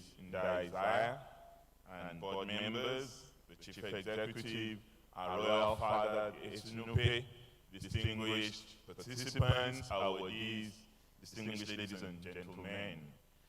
I'd like to begin my remarks by thanking the management and staff of the Leadership Newspaper Group for the kind invitation extended to me to be a special guest of honor on the occasion of the 2021 Annual Leadership Lecture, which also marks the 60th posthumous birthday of the founder and inspirational leader behind the newspapers, our late brother and friend, the inimitable Sam Nda Isaiah. In his time with us, late Sam taught us many life lessons whose full import find everyday resonance with us as we continue to navigate a prolonged period of uncertainty in national and global affairs. It was out of such a season that Sam himself burst onto the national scene, carving a niche for himself as a conscience of the nation, a builder of bridges across divides, and a creator of value out of adversity. His untimely passing robbed us all of his can-do and will-do audacity, by which he spoke truth to power whilst upholding the ideals of national unity and progress in a framework of democratic governance and cultural diversity. Not one to be easily dismissed as an armchair critic, late Sam established himself as a credible business person and a successful newspaper proprietor, and also tried out his hands as a public intellectual and politician. There is much in his life to celebrate, and it is fitting that the occasion of this annual leadership lecture is also being used to commemorate his posthumous 60th birthday. I thank Sam's family, particularly his wife and children, as well as the management and staff of the Leadership Newspaper Group, especially my good friend and brother, Azu, for doing their utmost to keep Sam's torch of excellence burning ever bright. May his legacy endure far into the future, even as his soul continues to enjoy eternal rest. Our keynote speaker, the Most Reverend Matthew Asen Kuka, through his representative, has just done an admirable job of periscoping big ideas using the framework of the theme of this conference in helping us to unpack that theme. And he has done a lot to justify his choice for the role, given the incomparable breadth of knowledge and experience that the lecture embodies. Even though he's not here, we must thank the bishop for the personal example he has consistently set and courageously represented for more than 4 decades and counting of what servant leadership for the greater good of society means. As usual, the address has brought us fresh insights, useful historical context, and comparative lessons of experience to bear on the subject as to impart new knowledge for our collective benefit. And all of this barely a few days after the heart-rending events that culminated in the death of Mr. Brian Yakubu and its immediate aftermath. I must salute our bishop and also extend that to our governor from Sokoto State in the admirable manner he has managed the crisis in Sokoto. Implied in the theme of this occasion is the notion that our political systems are not meant to remain static in time and space, but rather are expected by design and the force of circumstances to undergo a regular process of reset. In doing so, political systems are able both to be responsive to the changing demands of time and the shifting needs of society at different stages of the development process. Where political systems have become ossified in spite of unfolding and cumulative change, a breakdown of order may not be too far away. Successful political systems are therefore those that have a robust capacity to self-correct and recalibrate in a timely, efficient, and even anticipatory manner. And even where the opportunity for a timely reset is lost, successful political systems are able to undertake a swift course correction before a full-scale crisis of legitimacy and sustainability sets in.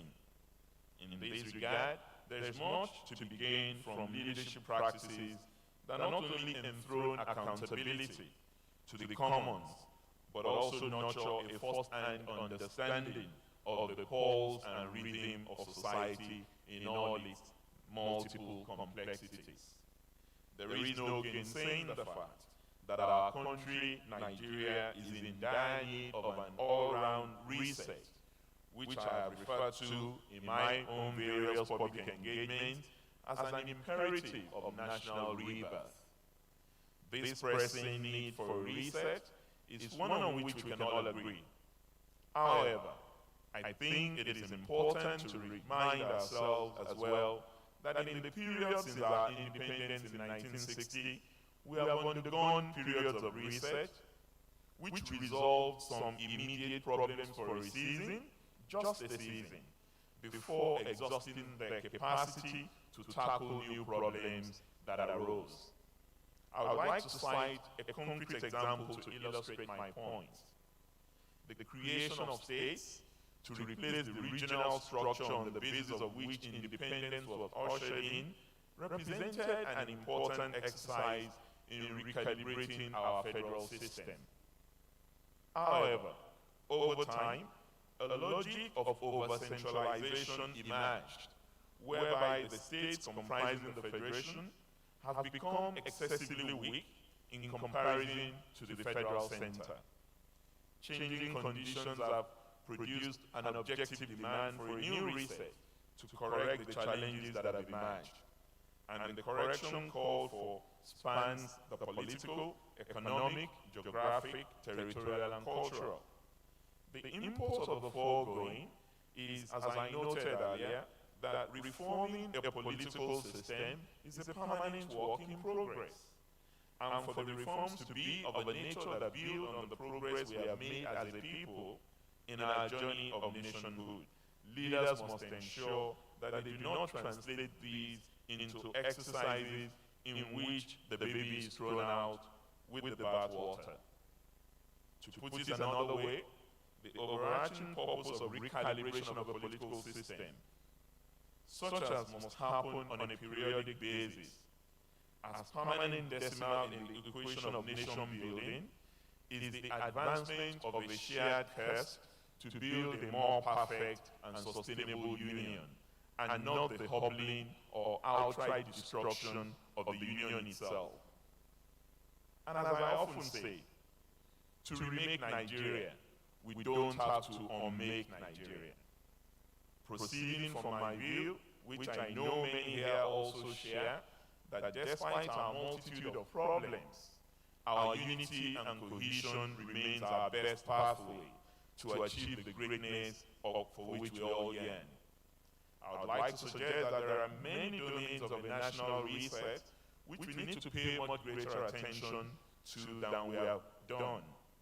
These include a deepening of the decentralization of the polity, the strengthening of the local government system, the devolution of more powers over internal safety and security to the states, and the adoption of a fairer system of fiscal federalism, the pan-Nigerianization of citizenship rights on the basis of place of residence, not birth, the pursuit of new approaches to diversity management, the autonomization of the legislative and judicial arms of government, a wholesale reform of the justice system, the revamp of the civil service for a radically more efficient delivery to our citizens, innovations in the system of leadership, development, and political succession, electoral system reforms to foster greater inclusivity, proportionality, and consensus building, mandated expansion of opportunities for greater participation by our women, the youth, and people living with disabilities, and an institutionalized zero-tolerance approach in the fight against corruption. These reforms are at the heart of the contemporary yearning for change which Nigerians want to see. That they have eluded us partly explains why positions have hardened in different parts of the country about the viability of Project Nigeria. However, I believe that all is not lost. All cannot be allowed to be lost. When leadership understands and takes as leaders to wake up to our responsibilities, take the bull by the horn, and do the right thing by the people so that we can open a new chapter in the journey of unfinished greatness which Nigerians can once again believe in. I'd like to close my address by congratulating the two illustrious Nigerians who have been designated as the persons of the year by the leadership group. His Excellency, the Vice President Professor Yemi Osinbajo, and his remarkable story of public service, and Her Excellency Dr. Ngozi Okonjo-Iweala, Director General of the WTO, the World Trade Organization, Nigeria's very own gift to the world, represent the examples of the kind of excellence we are capable of producing and multiplying once we give ourselves the chance to put the right foot forward. I assure you, I also must congratulate the two politicians of the year, our leader, Asiwaju Bola Ahmed Tinubu, and my own brother, Right Honorable Aminu Waziri Tambuwal, as well as my brother governors who were receiving the Governor of the Year 2021 award. As a recipient of the Leadership Governor of the Year award in the year 2012 myself, I am aware of the rigor that goes into all times. Thank you for your kind attention.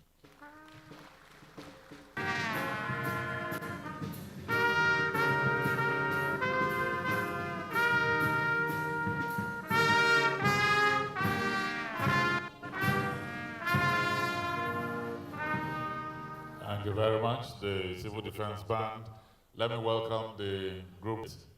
We told you earlier, at the very beginning of the program, that His Excellency the Vice President is grateful to him, that in view of his very busy, tight schedule, he has found time to be with us for over an hour. So, thank you very much, thank you. And so, Your Excellencies, distinguished ladies and gentlemen, the Vice President is one of the finest this country has ever produced. But we have a short citation on him, the Vice President. Leadership Person of the Year 2021 is Professor Yemi Osinbajo, SAN. Professor Osinbajo may not be getting credit for a lot of the work he's doing. Neither is he blowing his own trumpet, even when it is political. In lifting millions out of poverty or not, the impact of his leadership now and then will be felt. For his key role in steadying the ship of state through the storms, as well as laying the foundation for the social intervention programs of the current administration, Vice President Yemi Osinbajo.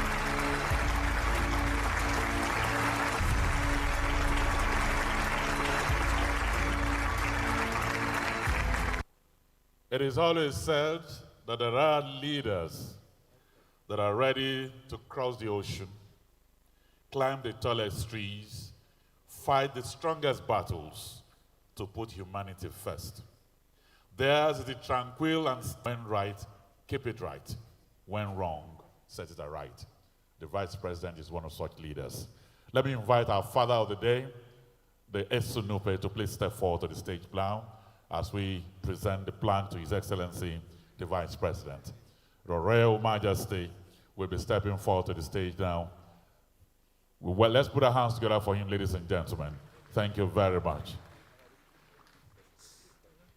And let's get the plaque ready. And now let me welcome His Excellency, the Vice President of the Federal Republic of Nigeria.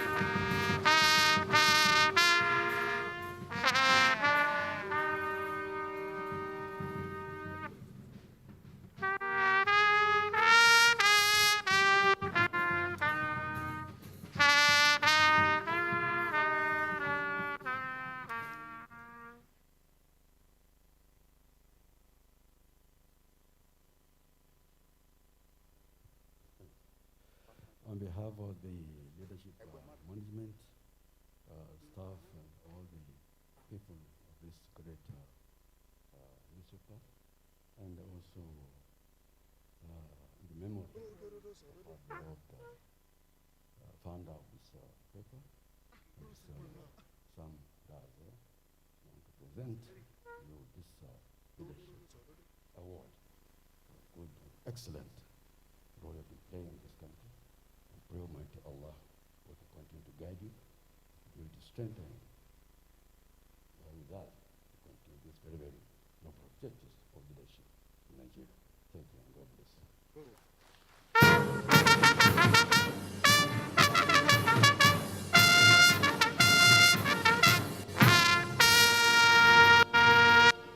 So I will invite His Excellency the Vice President to address us.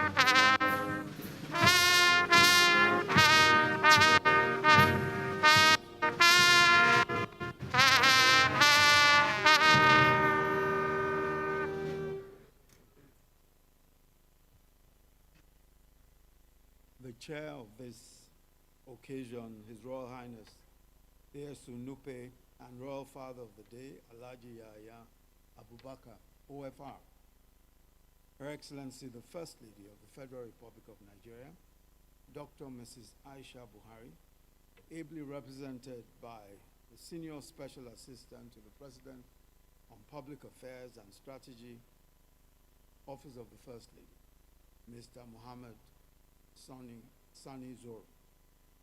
The special guest of honor, His Excellency the Governor of Ekiti State and the Chairman, Nigeria Governors Forum, Dr. Kayode Fayemi. His Excellency the Governor of Gombe State, Alhaji Muhammad Inua Yahaya, and Governor of the Year 2021. His Excellency the Governor of Sokoto State, the Right Honorable Aminu Waziri Tambuwal, who shares the award of Politician of the Year 2021 with Asiwaju Bola Ahmed Tinubu, National Leader of the APC. Members of the National Assembly present, especially the Honorable Usman Bello Kumo, the Honorable Aisha Jibril Duku, the Honorable Dr. Abubakar Yunusa Ahmed, the Honorable Simon Karu, the Honorable Mela Victor Danzaria, the Honorable Minister of the Federal Capital Territory and Chief Host, Malam Muhammad Musa Bello, heads of federal government agencies and parastatals present, the keynote speaker and Bishop of the Roman Catholic Diocese of Sokoto, the Most Reverend Matthew Hassan Kuka, ably represented today by the very Reverend Father Patrick Alumuku. Israel, our host, the chairperson of the leadership group, Mrs. Zainab Nda Isaiah, and all members of the leadership management corps present, captains of industry, distinguished awardees, honored guests, ladies and gentlemen. I'm extremely honored and humbled to be a recipient of the Leadership Person of the Year award. And I'm deeply grateful to the chairperson and management of the leadership group for deeming me worthy of this recognition. I'm also very privileged to share this award of Leadership Person of the Year with Dr. Ngozi Okonjo-Iweala, a globally affirmed finance and development expert and a true Nigerian patriot who is now Director General of the WTO. Every glass ceiling that she has broken, and there are many, has inspired girls and women all over the world to reach for the highest heights in all fields of human endeavor. The late Sam Nda Isaiah was a dogged achiever who stood for integrity in public life and embodied the finest traditions of Nigerian journalism. He believed fervently in the role of the media as an umpire of public discourse and in his mission of elevating the quality of public debate. I'm gratified that the values he lived by continue to be ardently represented by this organization.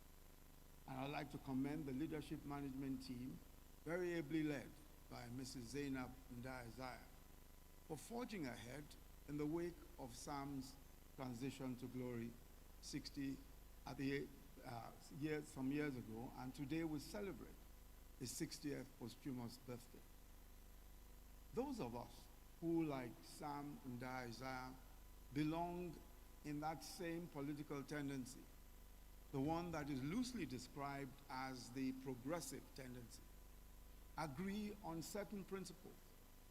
We agree that we must create a country that works for us all, a peaceful and secure society founded on law and order and the rule of law, a society that enables commerce and values productivity so that large and small businesses can grow and provide jobs and opportunities for the millions of young people, a society where no one is left behind, providing by means of an effective where all, irrespective of ethnicity, of religion, or political persuasion, are respected, treated fairly and justly. A girl does not say that I'm from the Southwest, or I'm from the Northwest, or the South-South, or the Northeast, or the North-Central, or the Southeast, or that I am a Nigerian, a citizen of one of the greatest and most prosperous nations on earth. This is the kind of Nigeria that those of us in this political tendency to which Sam and I belong all attest to and all believe. I therefore dedicate this award to the millions of Nigerians who believe in this new Nigeria and who retain faith in our possibilities as a people and are doing their best every day in their various corners to build this nation through honest endeavor. I dedicate it to these people of goodwill who are working hard to promote peace and tolerance and to build a country that truly represents all of our dreams. A country, those who are working hard to build bridges, those who have refused to be frustrated or even wearied by the trials of our country as it grows and continues to the fullness of its manifest destiny. I think that it is because of such Nigerians that despite the great challenges that we're passing through on our march of progress, that I'm certain that we will build this great Nigerian nation that we all yearn for. Once again, I thank the management of leadership for this award, and I congratulate all awardees for their very well-deserved recognition. Thank you very much. Your Excellency, please stay. Let me invite the governors, please rise to join him for the group photograph, please. FCT Minister, please join us. Representative of the First Lady, the Chairman of Leadership Group, please join us up here.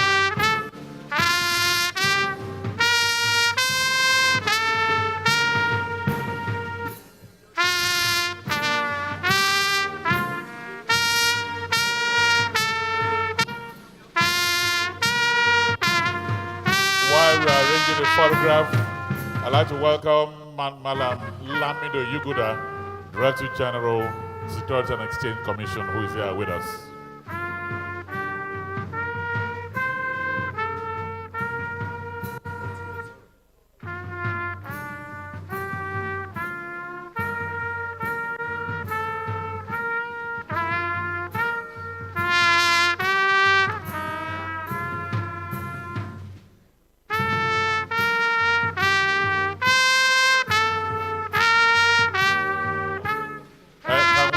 Other awardees to also join us for the photograph.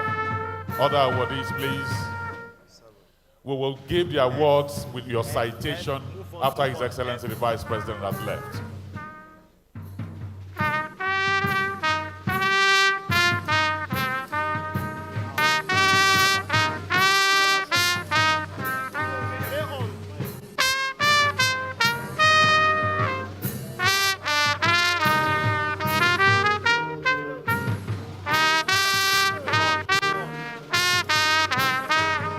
We would like the rest of the people to be on their seats as His Excellency the Vice President leaves us.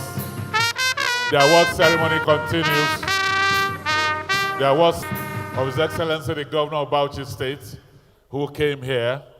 All the awards will be given as soon as His Excellency quietly leaves. So let's settle down, please.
thank all of you. We also appreciate the cameramen and the photographers.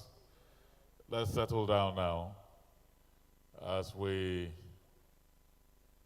expecting to have the representative of Her Excellency, the First Lady.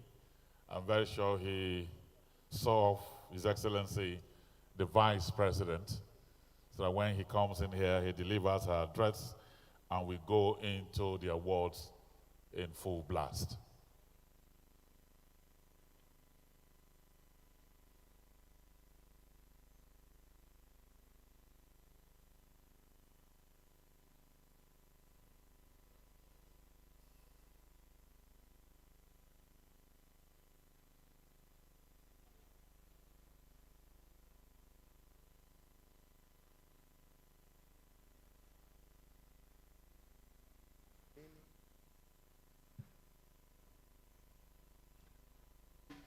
In order not to waste our time, we will move into the awards. Once the representative of Her Excellency, the First Lady, steps in, he will deliver his address. Okay, I can see him stepping in now.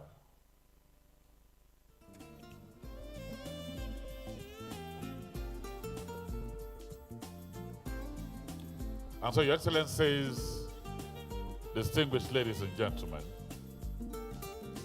he graciously accepted to defer his comments on behalf of Her Excellency, the First Lady.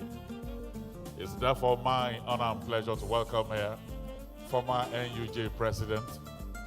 He's been in the media space probably for 1,000 years. He's virtually everywhere. Mohammed Sani Zoro, Senior Special Assistant to the President on Public Affairs and Strategy, Office of the First Lady, to speak to us.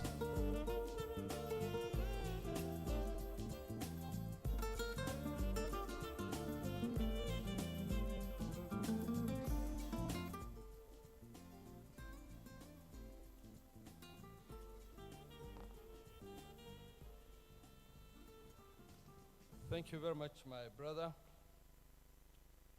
The Vice President of the Federal Republic of Nigeria, Professor Yemi Osinbajo, SAN, GCON, who has just excused this very remarkable gathering for state duties. The chairman of the Nigerian Governors Forum, and also the governor of Ekiti State, Governor Kayode, his colleagues, their excellencies, the governors of Bauchi, Gombe, and Sokoto, who at various points were also recipients of the Leadership Awards. And today, we understand one or two of their excellencies will also be recipients. The Inspector General of Police,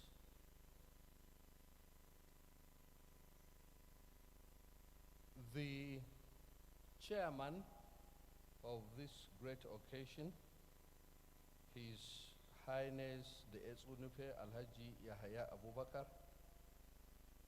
the chairman of the Leadership Newspapers Group, and Mrs. Zainab Samda Isaiah and the Samda Isaiah family. Distinguished ladies and gentlemen, please allow me to stand on existing and established protocol. I am here to represent the First Lady of the Federal Republic of Nigeria, Dr. Mrs. Aisha Muhammad Buhari, who is unavoidably absent, but who is spiritually here with you. The First Lady considers the Samdaya family as an extension of the first family.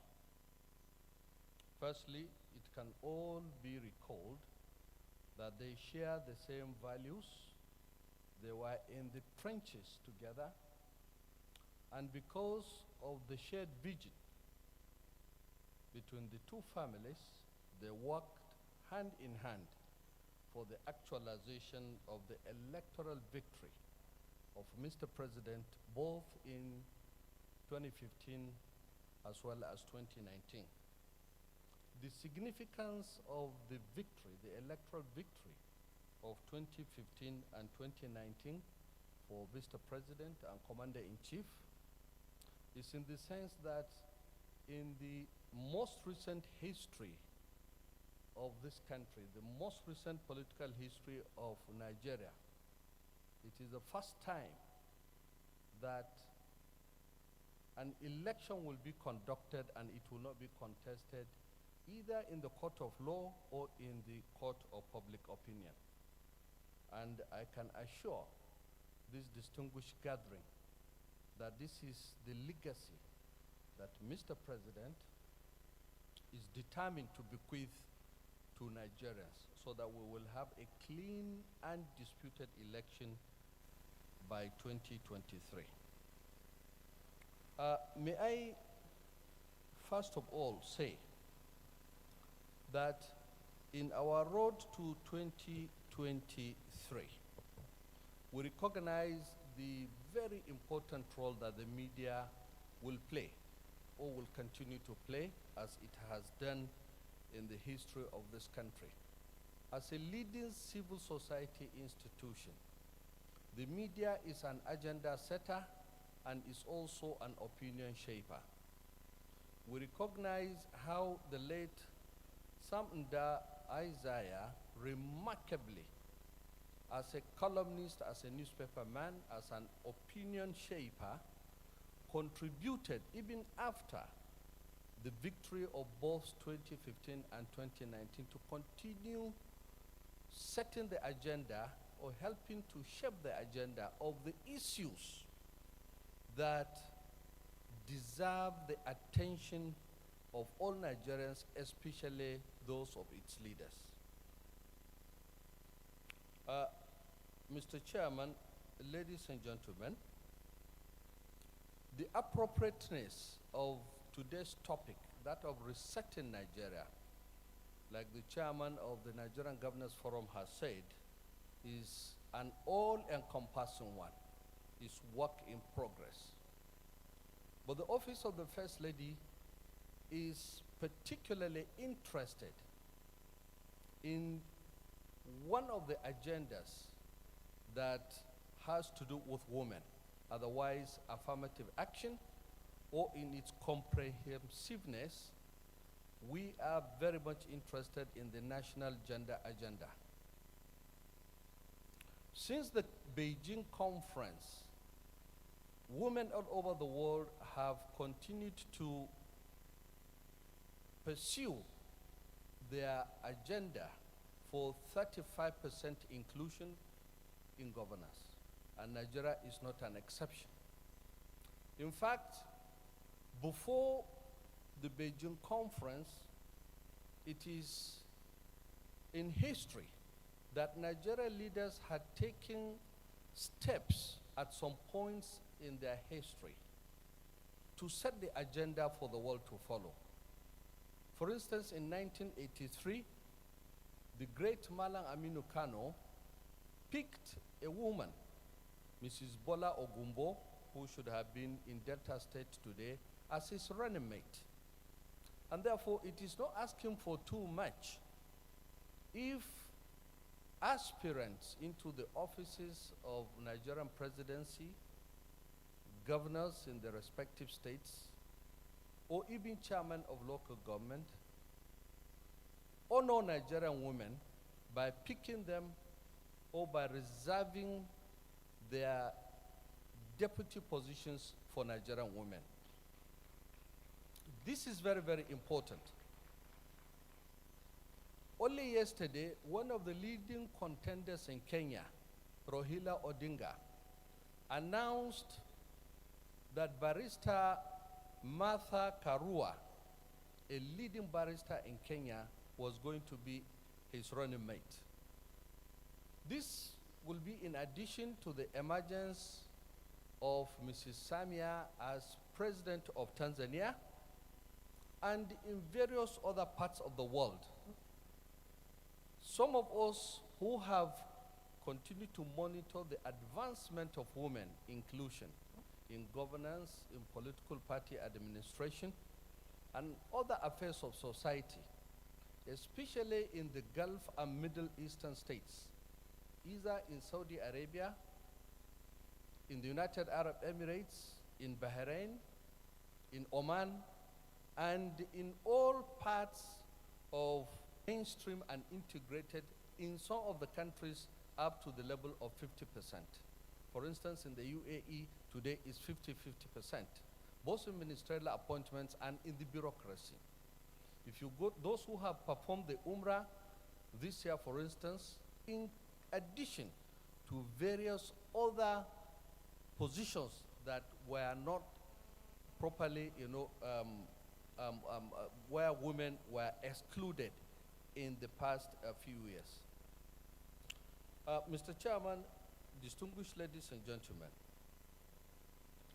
because this is also a media event, the First Lady wishes to implore the Nigerian media as an institution, particularly in pursuing its objective as enunciated under Chapter 2 of the Nigerian Constitution, also to give regard to championing the objectives of the Nigerian state.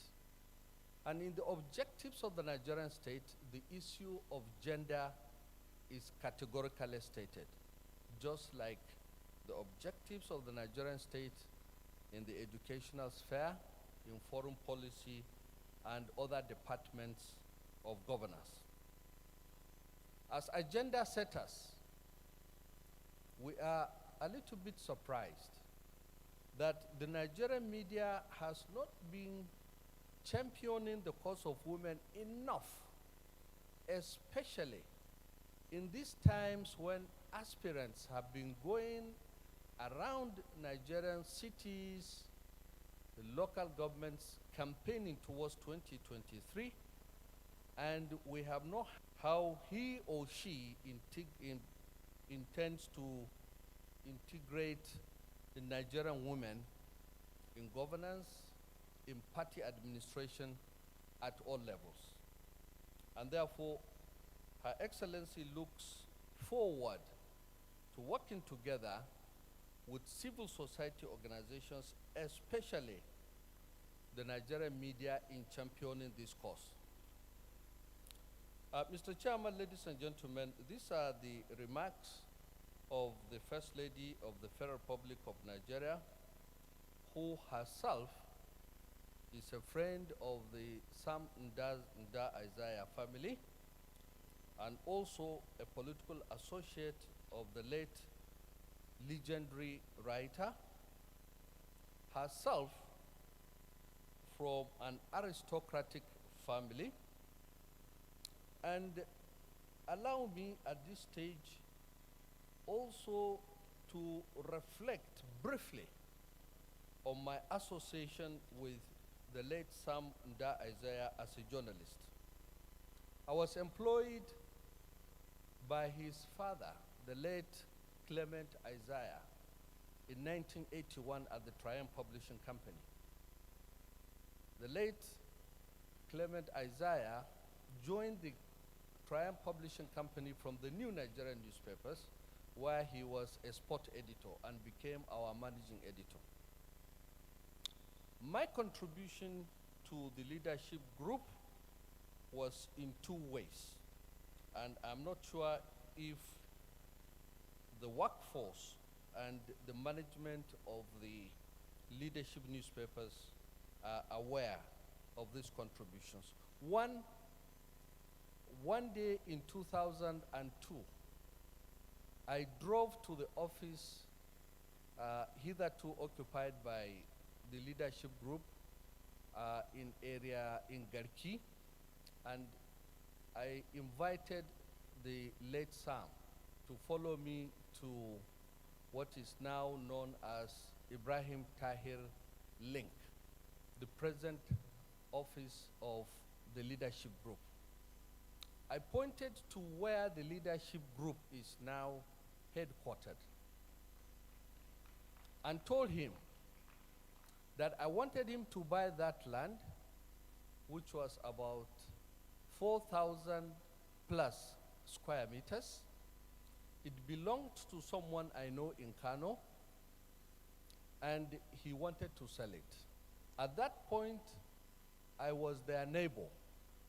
I was publishing, or I published the first for 1.5 years before we went under. And Sam Nda Isaiah developed interest for matchmaking. Secondly, I also wrote and sustained a column for about 7 months on Tuesdays in leadership newspapers, also free of charge. I'm sure Abraham Nda Isaiah will remember this because I'm sure he was in the group then, as well as other managers, you know, who had been part of the leadership group. I'm not saying this, Your Highness, so that I will be one of the awardees today. This is reserved for their excellencies. But who knows?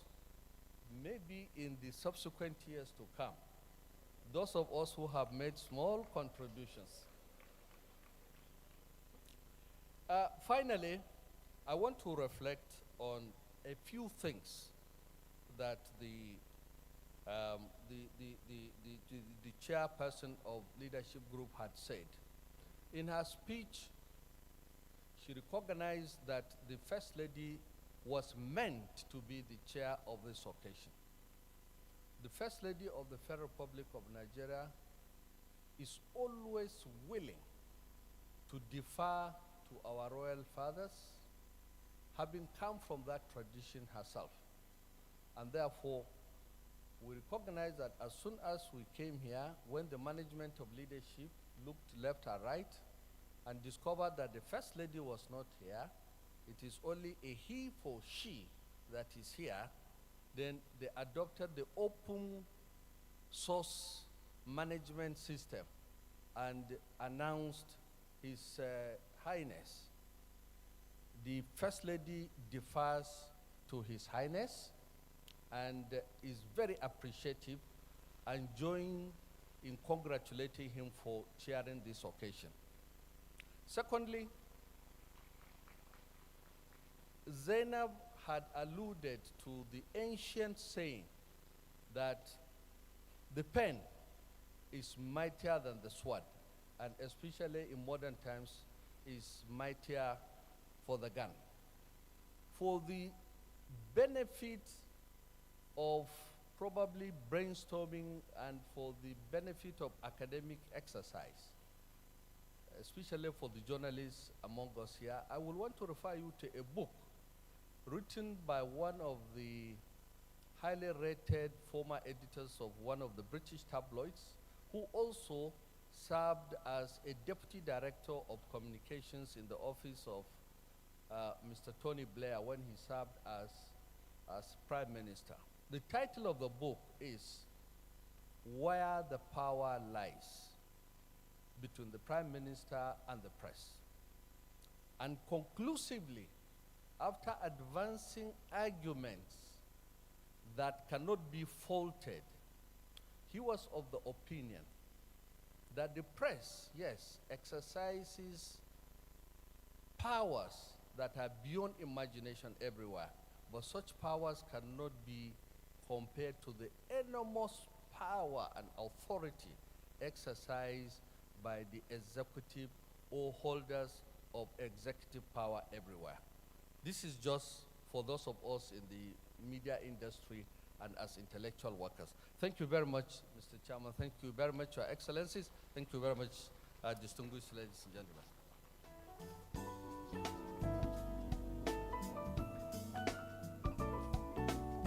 Well, he did matchmaking, he was not paid. He wrote column for 7 months, he was not paid. This moment is the moment of his payment. Let's pay him with a round of applause.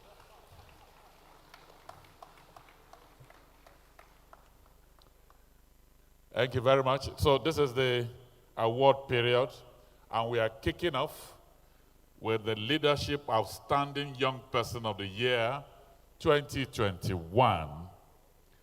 Let's have the short video. Do we have Rejoice Oganero in the house? Rejoice.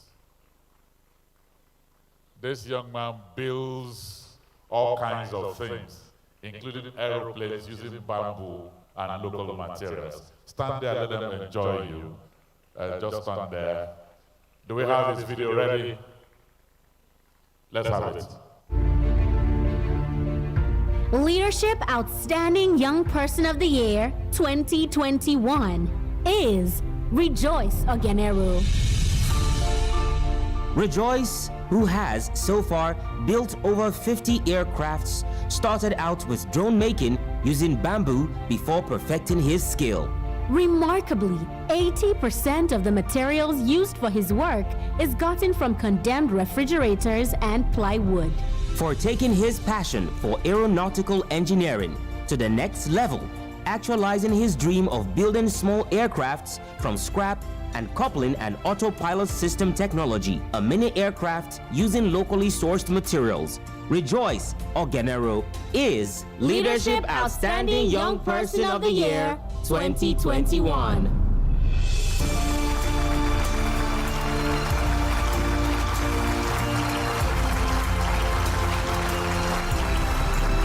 Several years ago, that was how the Wright brothers started the journey, and today we have the aircrafts.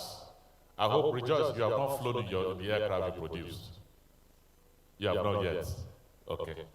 Let me welcome here Mr. Osita Wanja to step forward on behalf of the chairman of the FCC to present the award to him. Mr. Osita Wanja, please. We will just do two of the awards and then we'll readjust because some of our governors want to leave. We'll give them their awards. They need to catch a flight.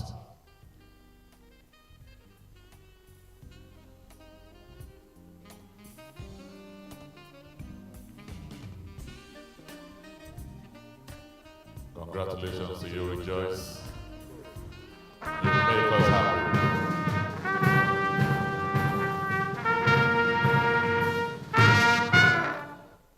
Thank you. Thank you very much. Leadership Artist of the Year 2021, Miriam Bukar Hassan. Miriam Bukar Hassan.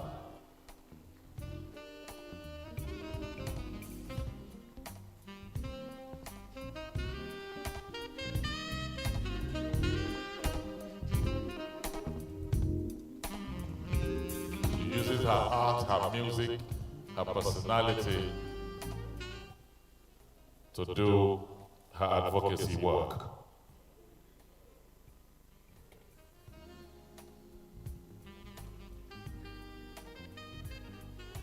Miriam is an activist on violence against women and children. Miriam, who is simply known as Al-Han Islam, has gained recognition for her video on domestic violence entitled Violence Has No Religion, which has attracted over 3.2 million views on YouTube. For using her platform as a social media influencer to champion the campaign to end violence against women, children, and at times against men, and for gaining global recognition for her video on domestic violence, Miriam Bukar Hassan is Leadership Artist of the Year 2021. And to present it to her is a member advisory board leadership group, Abdul Gombe.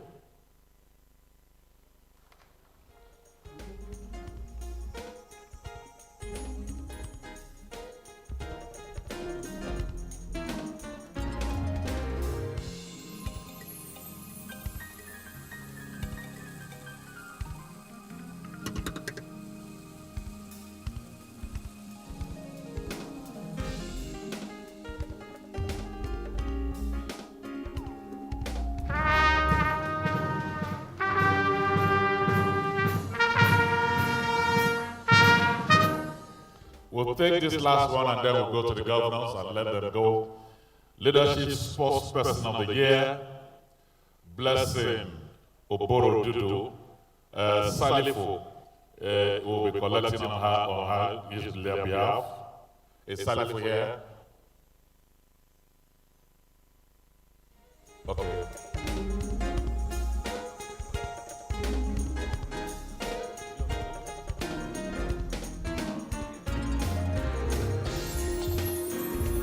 Leadership Sportsperson of the Year 2021 is Blessing Oborududu.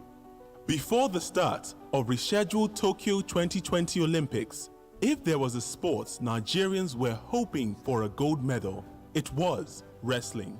A sport in which the ultimate medal had eluded the country since Atlanta 96. But while all eyes were on Africa's #1 wrestling sensation, Odunayo Adekworoye, for the expected gold, it was 32-year-old Blessing Oborududu that climbed the podium with a golden silver around her neck. For lifting the mood of the nation around Team Nigeria's performance at the Tokyo 2022 Olympic Games with a silver medal, adding to her 10-year dominance on the African continent, Blessing Oborududu is Leadership Sportsperson of the Year 2021. Let me welcome here the Registrar and CEO, National Examination Council, Professor Ibrahim Bushishi, or representative, to please step forward to present the award. Is Professor Bushishi in the house? Or somebody from the National Examination Council, DECO?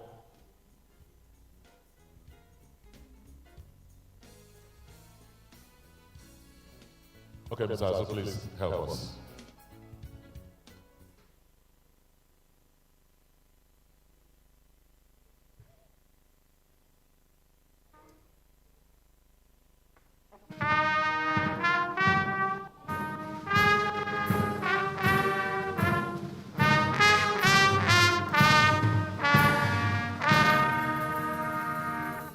We will jump other awards and go to the governors. And we are starting here with, there are 3 governors of the year, leadership governor of the year, and 3 governors have won it. Let me start off with His Excellency Udom Emmanuel, Executive Governor of Akwa Ibom State, represented here by the Honorable Commissioner for Environment. Leadership Governor of the Year 2021 is His Excellency Udom Emmanuel.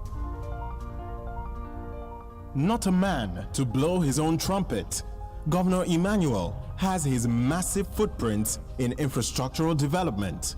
On his watch, the state government dualized the 19.5 Eket Ebino Road and the 12.72-kilometer Awa Imam Asong Ikot Emem Road, even as it completed the emergency rehabilitation of Okopidi Road. The 6.1-kilometer Atam Ofot Road, located in Uyo local government area, the 4.6-kilometer School of Arts and Science Road in Nung Ukum, the 5.1-kilometer internal road in the state-owned university, Obiokpa, as well as the construction of gully erosion facilities along the Orong Isangedihi Road, are a few of the roads he built. For his relentless drive to diversify Akwa Ibom State's economy through various targeted investments, especially through agribusiness, Ibom Air,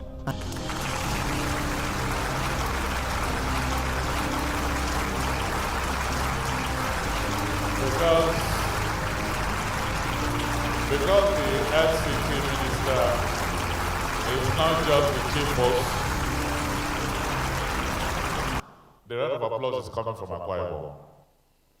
He's not just the chief host, but he's also the governor of FCT. He'll be presenting all the awards to the governors. Honorable Minister, I hope you don't mind the wahala. I welcome you to the stage now, Honorable Minister, please.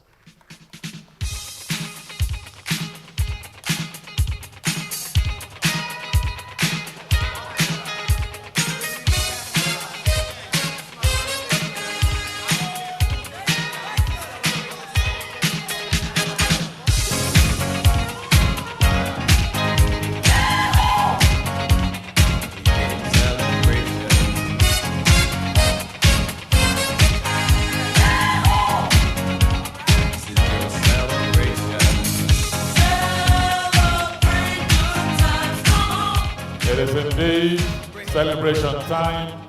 Honorable Minister, we can provide you a seat somewhere here. You don't mind? Okay, all right. All right. Your Excellencies, distinguished ladies and gentlemen, the next awardee used to occupy his office in the FCT here, and he did an amazing job. Today, he is the governor of Bauchi State. Tomorrow, we don't know where he will be. Please welcome His Excellency Bala Mohammed, Governor, Bauchi State. Leadership Person of the Year 2021 is Professor Yemi Osinbajo, SAN. No, he has collected. He has collected. All right, if you can't get it, I will. Built to be the best, number one and nothing less. Lead me to my destiny. I have waited patiently. I have vision, though I believe. I know I can count on me. So stand up for the champions, for the champions. Stand up, stand up, stand up for the champions, for the champions. Stand up for the champions, for the champions. Stand up, stand up. Thank you. The primary role of government is protection of life and property. In Nigeria, however, this primary responsibility has seemed Herculean. Most governments seem unable to fulfill this mandate, especially in the north, where insecurity has become endemic. For his ability to keep his state safe and secure in the midst of rising insecurity in the north, for introducing policies and programs to ensure that Bauchi State is spared the gory tales emanating from the nefarious activities of terrorists and bandits, including homegrown security solutions, youth empowerment, and infrastructural development. Bala Mohammed is Leadership Governor of the year 2021. But he came here with his wife. And Mr. Azu told me that even in the military, the Major General told me here that your wife is a rank higher than you. I hope you don't mind if I invite Her Excellency to join the husband on stage here. I have to pick myself back up, and when I fall down, I have to. Now we can begin to clap for the champion of youth empowerment, champion of women empowerment, champion of fighting insecurity. Nothing less. This handshake is too formal. Honorable Minister of Justice, I welcome you. I have vision, though I believe.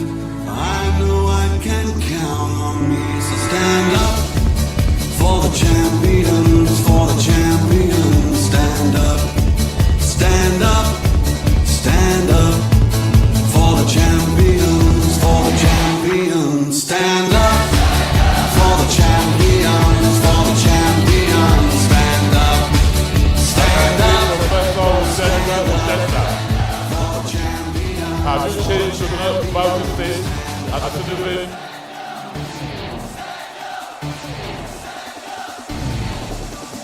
Here we go, it's getting close. Now it's just who wants it most. It's just life, that's how it is. Cause we have our strengths and weaknesses. Oh, I have vision, oh, can't you see?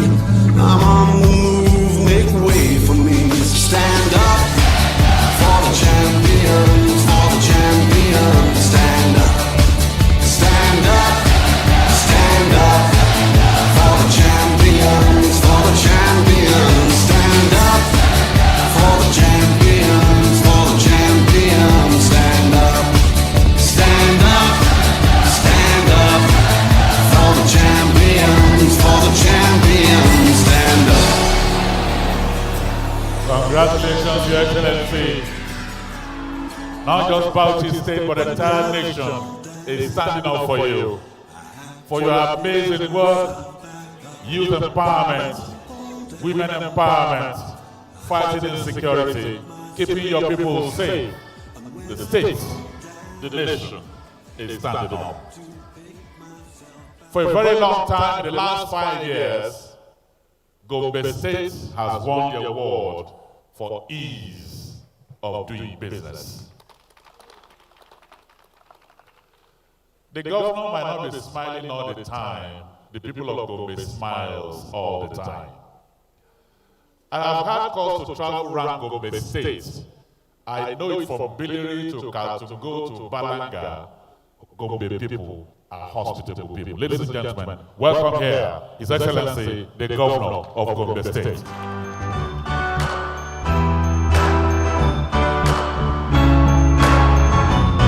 Leadership Governor of the Year 2021 is Alhaji Muhammad Inuwa Yahya. The accountant and pragmatic leader burns with an unquenchable desire to deliver on his campaign promises. And true to the people's hopes, the governor has not disappointed them.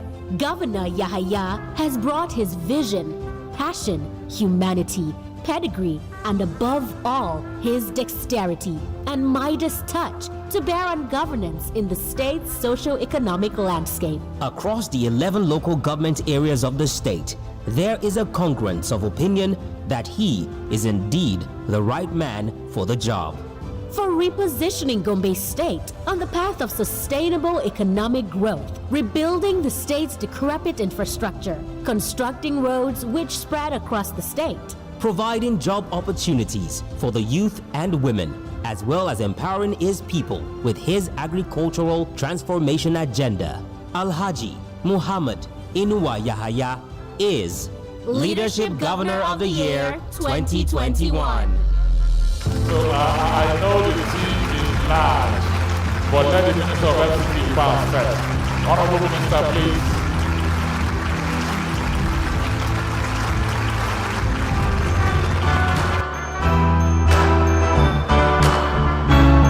Now you can join.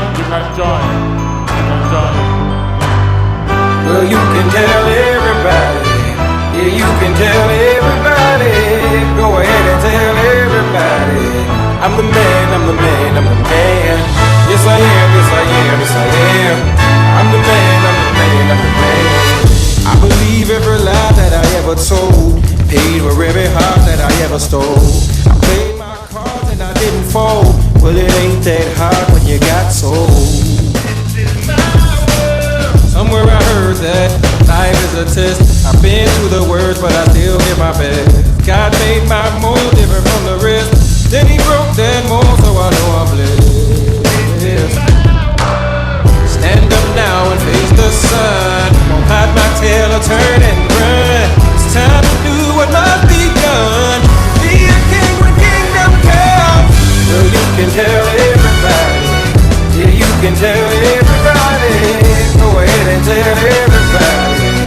I'm the man, I'm the man, I'm the man. Well, you can tell everybody. Yeah, you can tell everybody. Go ahead and tell everybody. I'm the man, I'm the man, I'm the man. Yes I am, yes I am, yes I am. I'm the man, I'm the man, I'm the man. I got all the answers to your questions. I'll be the teacher, you could be the lesson. I'll be the preacher, you be the confession.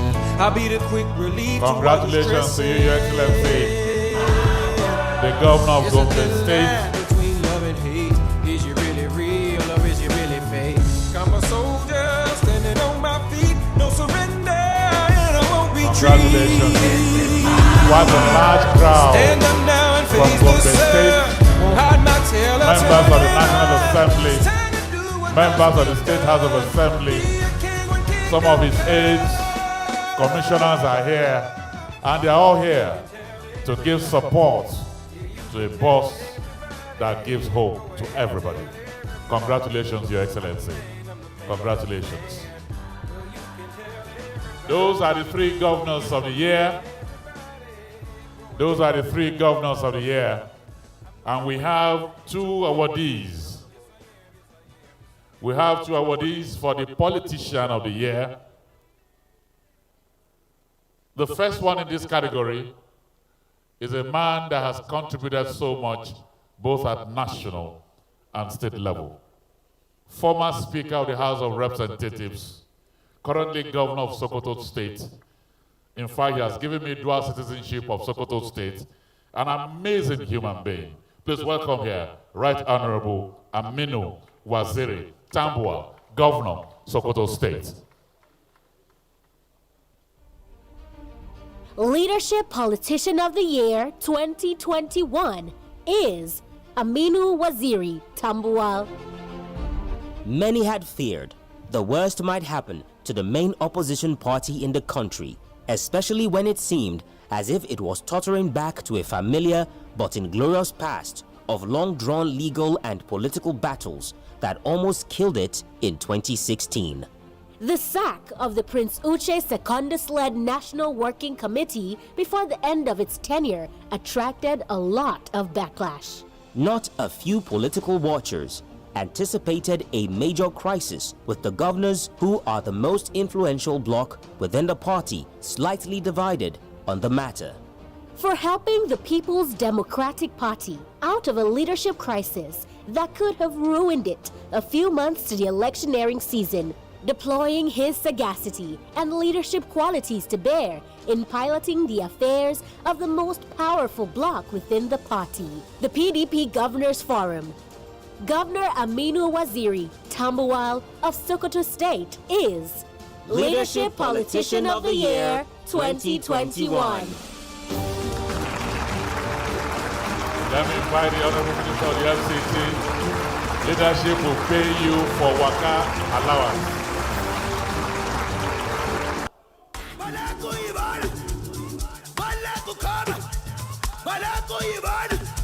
Now his supporters can join.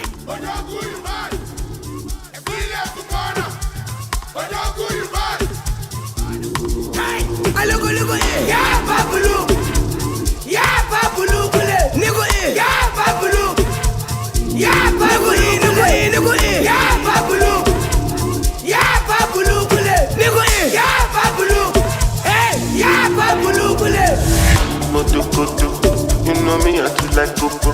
Nothing you find go so good. Me, I get them for Shokoto. Baby, your body roboto. Make up and I'm like Coco so. Make up like you go Opoto. Oyibo make we Jokoto. Yeah, and bed. Kilo day, and bed. Yeah, and bed. Double XL long bed. One berry. Berry for me, one berry. Ó ti pẹ́ tójú mi ti ń lẹ́rì. Mo ti gbẹ́gbẹ́gbẹ́ ju blackberry. Ojo koto, you say me I do like Coco. Wetin you find go Sokoto? Oh, shower leather. It's your body dey roboto. Make us spin am like Coco so. Make up like you go Opoto. Oh, shower leather. Thank you. Thank you very much. We have two politicians of state, Right Honorable Aminu Waziri Tambuwal. Your Excellency, congratulations to you. The second politician of the year is indeed one of the finest brains politically in the country.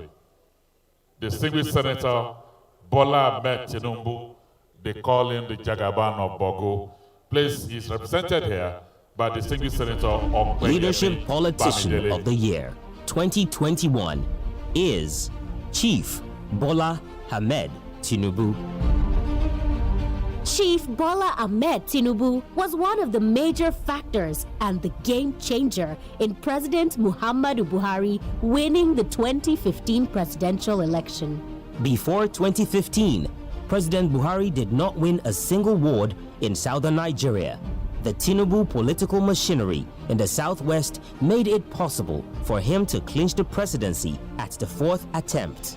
In 2021, Tinubu has left no one in doubt that he is versed in Robert Greene's 48 laws of power and skilled in politics. His political genius is unmistakable. For bouncing back and continuing to rise from adversity to retain a firm grip of the political terrain, Chief Bola Ahmed Tinubu is Leadership Politician of the Year 2021. And now finally, FCC Minister will be rested.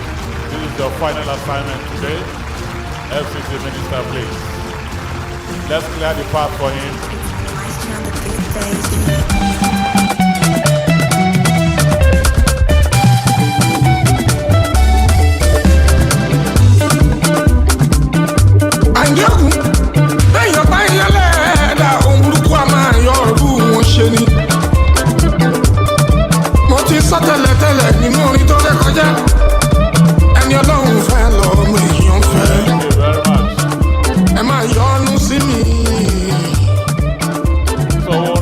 Back to the awards.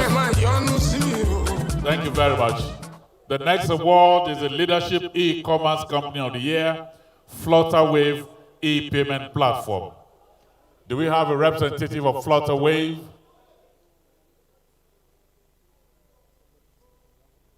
Yes, yes. Before they leave.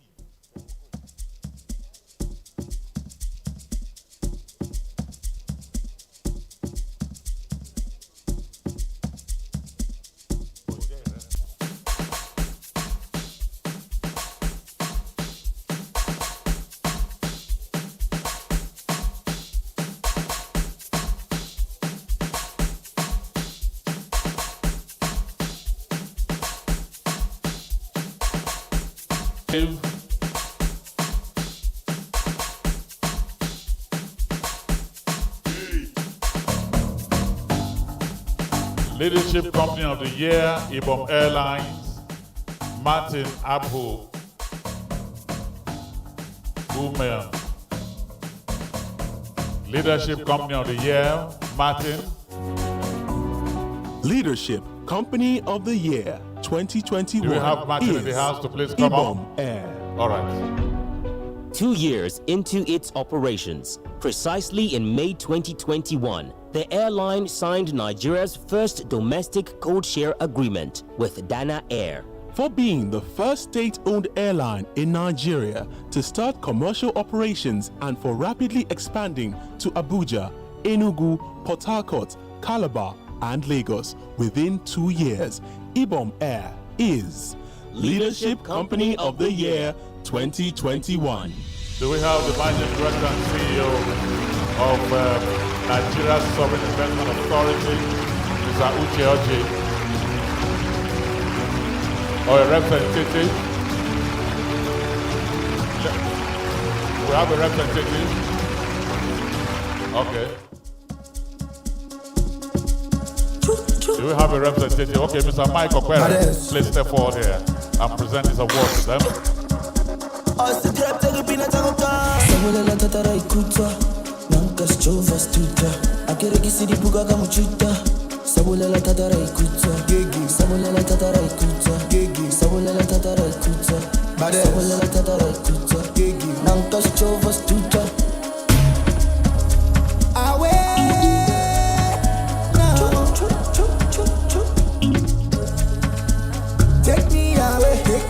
Congratulations to you, Ibom Air.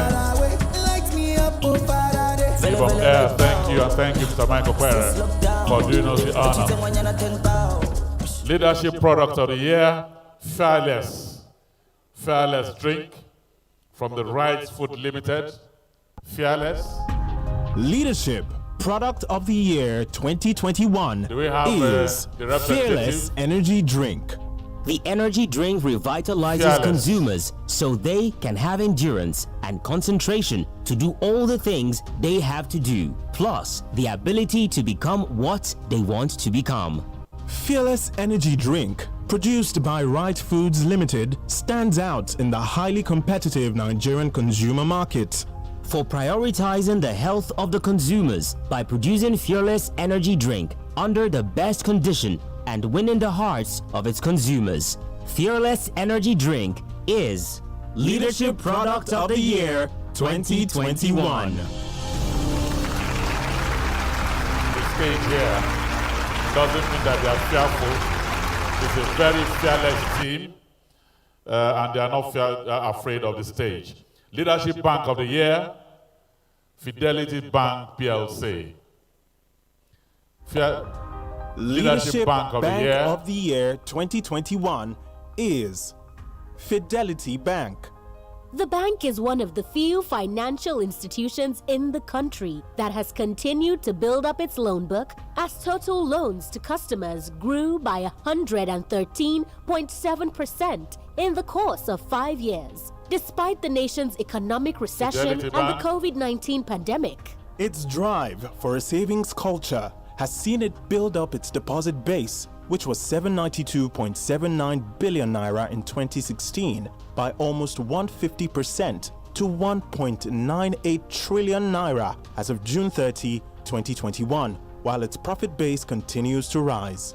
For driving agribusiness and the expansion of non-oil exports in the country, Fidelity Bank PLC is Leadership Bank of the Year 2021.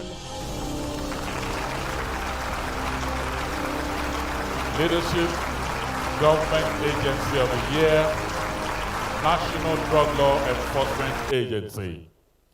Do you have a representative of NDLA here? Okay. Before the appointment of Brigadier General Mohammed Buba Marwa as the Chairman and Chief Executive Officer of the National Drug Law Enforcement Agency, NDLEA, the agency was waiting for its final rites. With increasing rise in the use of drugs and psychoactive substances among youths, most especially females, not a few Nigerians were of the view that the agency should be scrapped. For reinvigorating the war against illicit drugs, taking the fight to the hideouts of drug cartels, and insisting that even politicians vying for political offices must undergo drug tests, leading to massive success in line with its mandate of eliminating the growing, processing, manufacturing, selling, exporting, and trafficking of hard drugs. NDLEA is Leadership Government Agency of the Year 2021. To present the award, let me call Mr. Abraham Ndazaya to please step forward here.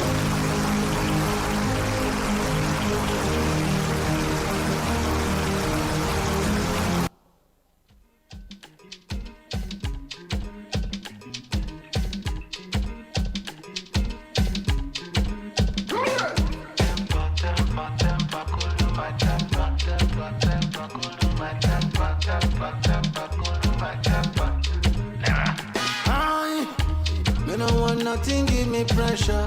Something to cool my blood pressure. Me no want nothing, give me pressure. Something will go cool my blood pressure. Congratulations to you. Me no want nothing, give me And pressure. tell the General that Nigeria appreciates his work. Thank you very much.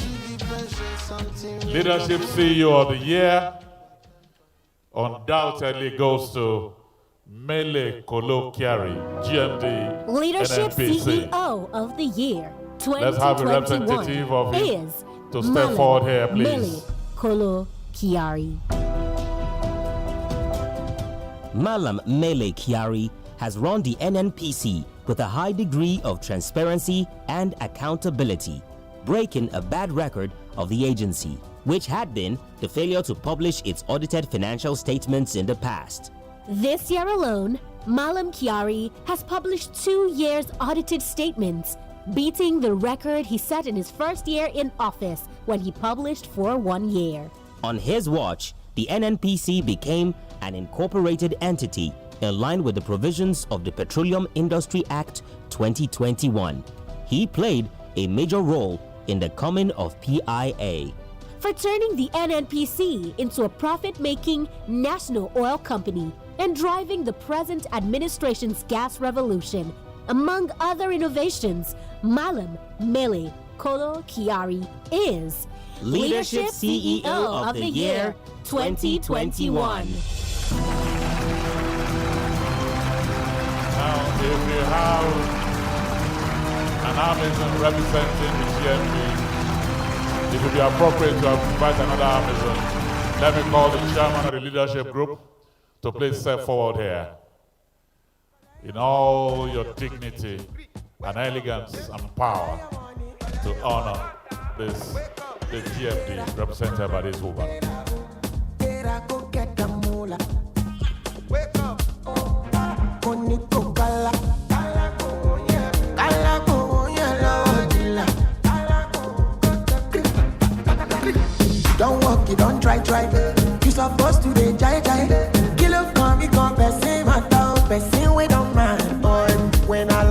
land softly on a sofa floor. So far so good, Koni Bajo. Let me see you. Oh lo lo lo, let me see you. Oh lo lo lo, bukao.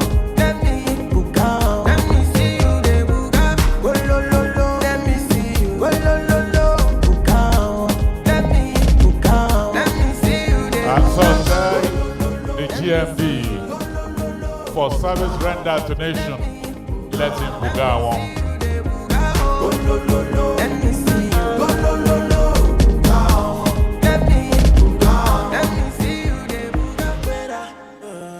The Leadership Banker of the Year, Adeshola Kazeem Adedotun, MD, First Bank of Nigeria.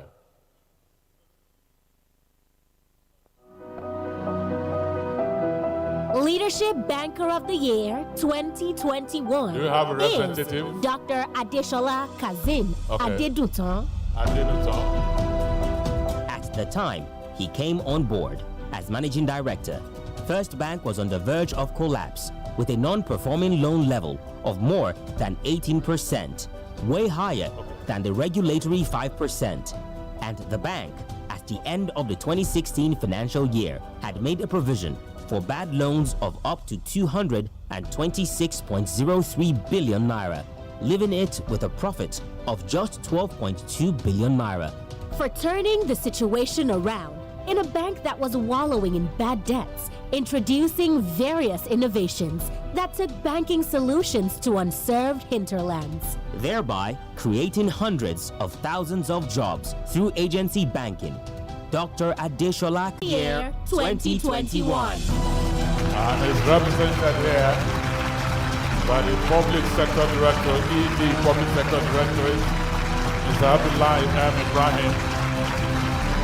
Because we want First Bank to sponsor whole next year's edition of the awards, let me invite the chairman to present the awards to them with a very broad smile so that they can give us 100 million for next year.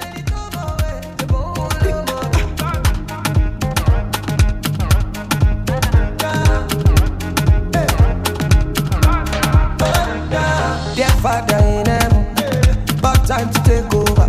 You don't tell I trouble you, back down to Lucifer. I know the fellow pastor, they be for mom.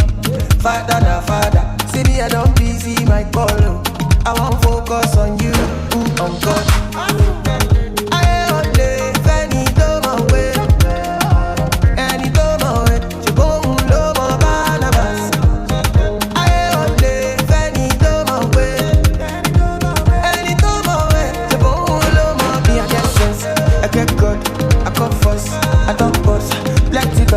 Plenty noise, plenty people, don't call report. Me and my sense, I get good, I come first, I don't cross. Plenty noise, plenty people. And now next is the Leadership Public Service Person of the Year. And this goes to Chief Timipre Silva, Honorable Minister of State for Petroleum, represented here by Mr. Jimmy Ajim.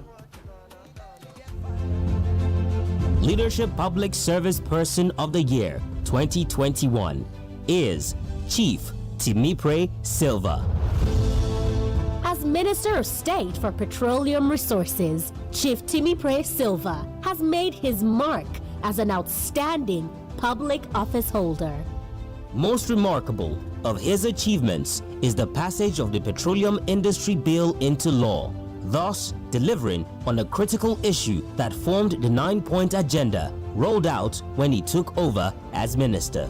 For demonstrating a strong resolve in getting the Petroleum Industry Bill signed into law, ensuring the full adoption of its provisions for the betterment of the oil and gas sector, leading to the incorporation of the Nigerian National Petroleum Corporation, making it more transparent and accountable. Chief Timipre Silva is Leadership Public Service Person of the Year 2021. Let me say this up front. All the awardees apportioned to the chairman are potential sponsors next year. So I invite the chairman now to step forward and present this one. As they shake your hand, that is a commitment for sponsoring next year. Betty no feel live a nigga. Kolo loko sita lie mama me korara. Betty no feel hate my mother. Kolo le won sita lie mama me. One day I come from the ghetto, so get you ghetto, so ghetto, oh ghetto then forget. Yeah. When I give my attack, oh you defend, reset to your defense, oh ghetto then forget. Mr. Tony Onyemechi Elumelu, do we have a representative? Chairman UBA, Chairman Hairs Holdings. Leadership Business Person of the Year 2021 is Tony Onyemechi Elumelu. Through the instrumentality of TEF Connect, which exposes young African entrepreneurs to business opportunities beyond the African borders, he has been able to support well over 1.2 million Africans in 54 countries. He does this by partnering with global development organizations and in the process, of African entrepreneurs through the Tony Elumelu Foundation and subsequently catalyzing economic growth, eradicates Leadership Business Person of the Year 2021. The man is an icon in Nigeria, the proponent of African capitalism, bringing out $100 million of his money to empower African youths without discrimination. An amazing gift to Nigeria and Africa. Let me welcome here the Registrar and CEO of NECO, Professor Ibrahim Wushishi, to place himself forward here and honor him. It is excellence versus excellence here now. I welcome you, Prof. Thank you.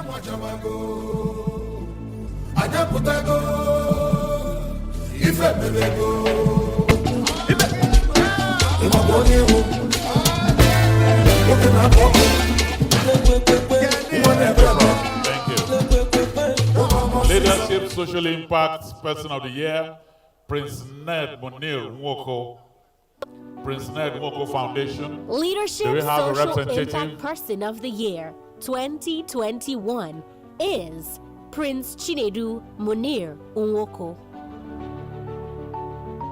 The thinking is that since malaria is preventable, it is a crime against humanity to allow women and children to die of this disease. Nwoko, the chairman of Prince Ned Nwoko Foundation, has his eyes fixed on eradicating malaria in Nigeria and Africa. For devoting his time, energy, and financial resources to the eradication of malaria, the disease that has continued to kill thousands of children and pregnant women in sub-Saharan Africa, Honorable Chinedu Munir Nwoko is Leadership Social Impact Person of the Year 2021. You see, when we talk about impact, apart from what the man has done, another sector of Nigeria that is making impact is our military. They are fighting the bandits, they are keeping us safe. And so when I talk impact, it will not be out of place to welcome here the representative of the Chief of Army Staff, Brigadier General O. Nwachukwu. So tell your man that it's a general that gave you, and so he's protected. Them is excuse, they slap me. Same people when I turn, they go yab me. Alright, tell me where then they go now they also how they try sustain. Every Saturday, from Ilaja down to Costain. I beg, no carry my blessing run. Today now you, tomorrow feel be my turn. Show me love, no go show me python. We be the same for Oluwa Kingdom. So me say, celebrate me. Now when they alive, appreciate me. Now when they alive, not be say when I live this life, you go to fake I'm for my wife. Celebrate me. appreciate me. Now when they alive. I totally agree with you, DJ. Let's appreciate them. Why now that they are alive? We appreciate you. Thank you very much. Leadership Oil and Gas Local Content Champion of the Year, Dr. A.B.C. Ojiako, Chairman, Seplat Energy PLC. Do we have a representative? Leadership Oil and Gas Local Content Champion of the Year 2021 is Dr. A.B.C. Ojiako. Dr. A.B.C. Ojiako is the chairman and co-founder of Seplat Petroleum Development Company PLC, a leading Nigerian independent energy company listed on both the London and Nigerian stock exchanges with a strategic focus in the Niger Delta of Nigeria. For steering Seplat Energy PLC since its inception in 2009 to steadily emerge a global brand while attaining its remarkable growth, aspiration, and also under his watch, the company acquired assets from international oil companies and turned them around profitably, thereby making great impact as an independent upstream operating company with winning local content initiatives. Dr. A.B.C. Ojiako is Leadership Oil and Gas Local Content Champion of the Year 2021.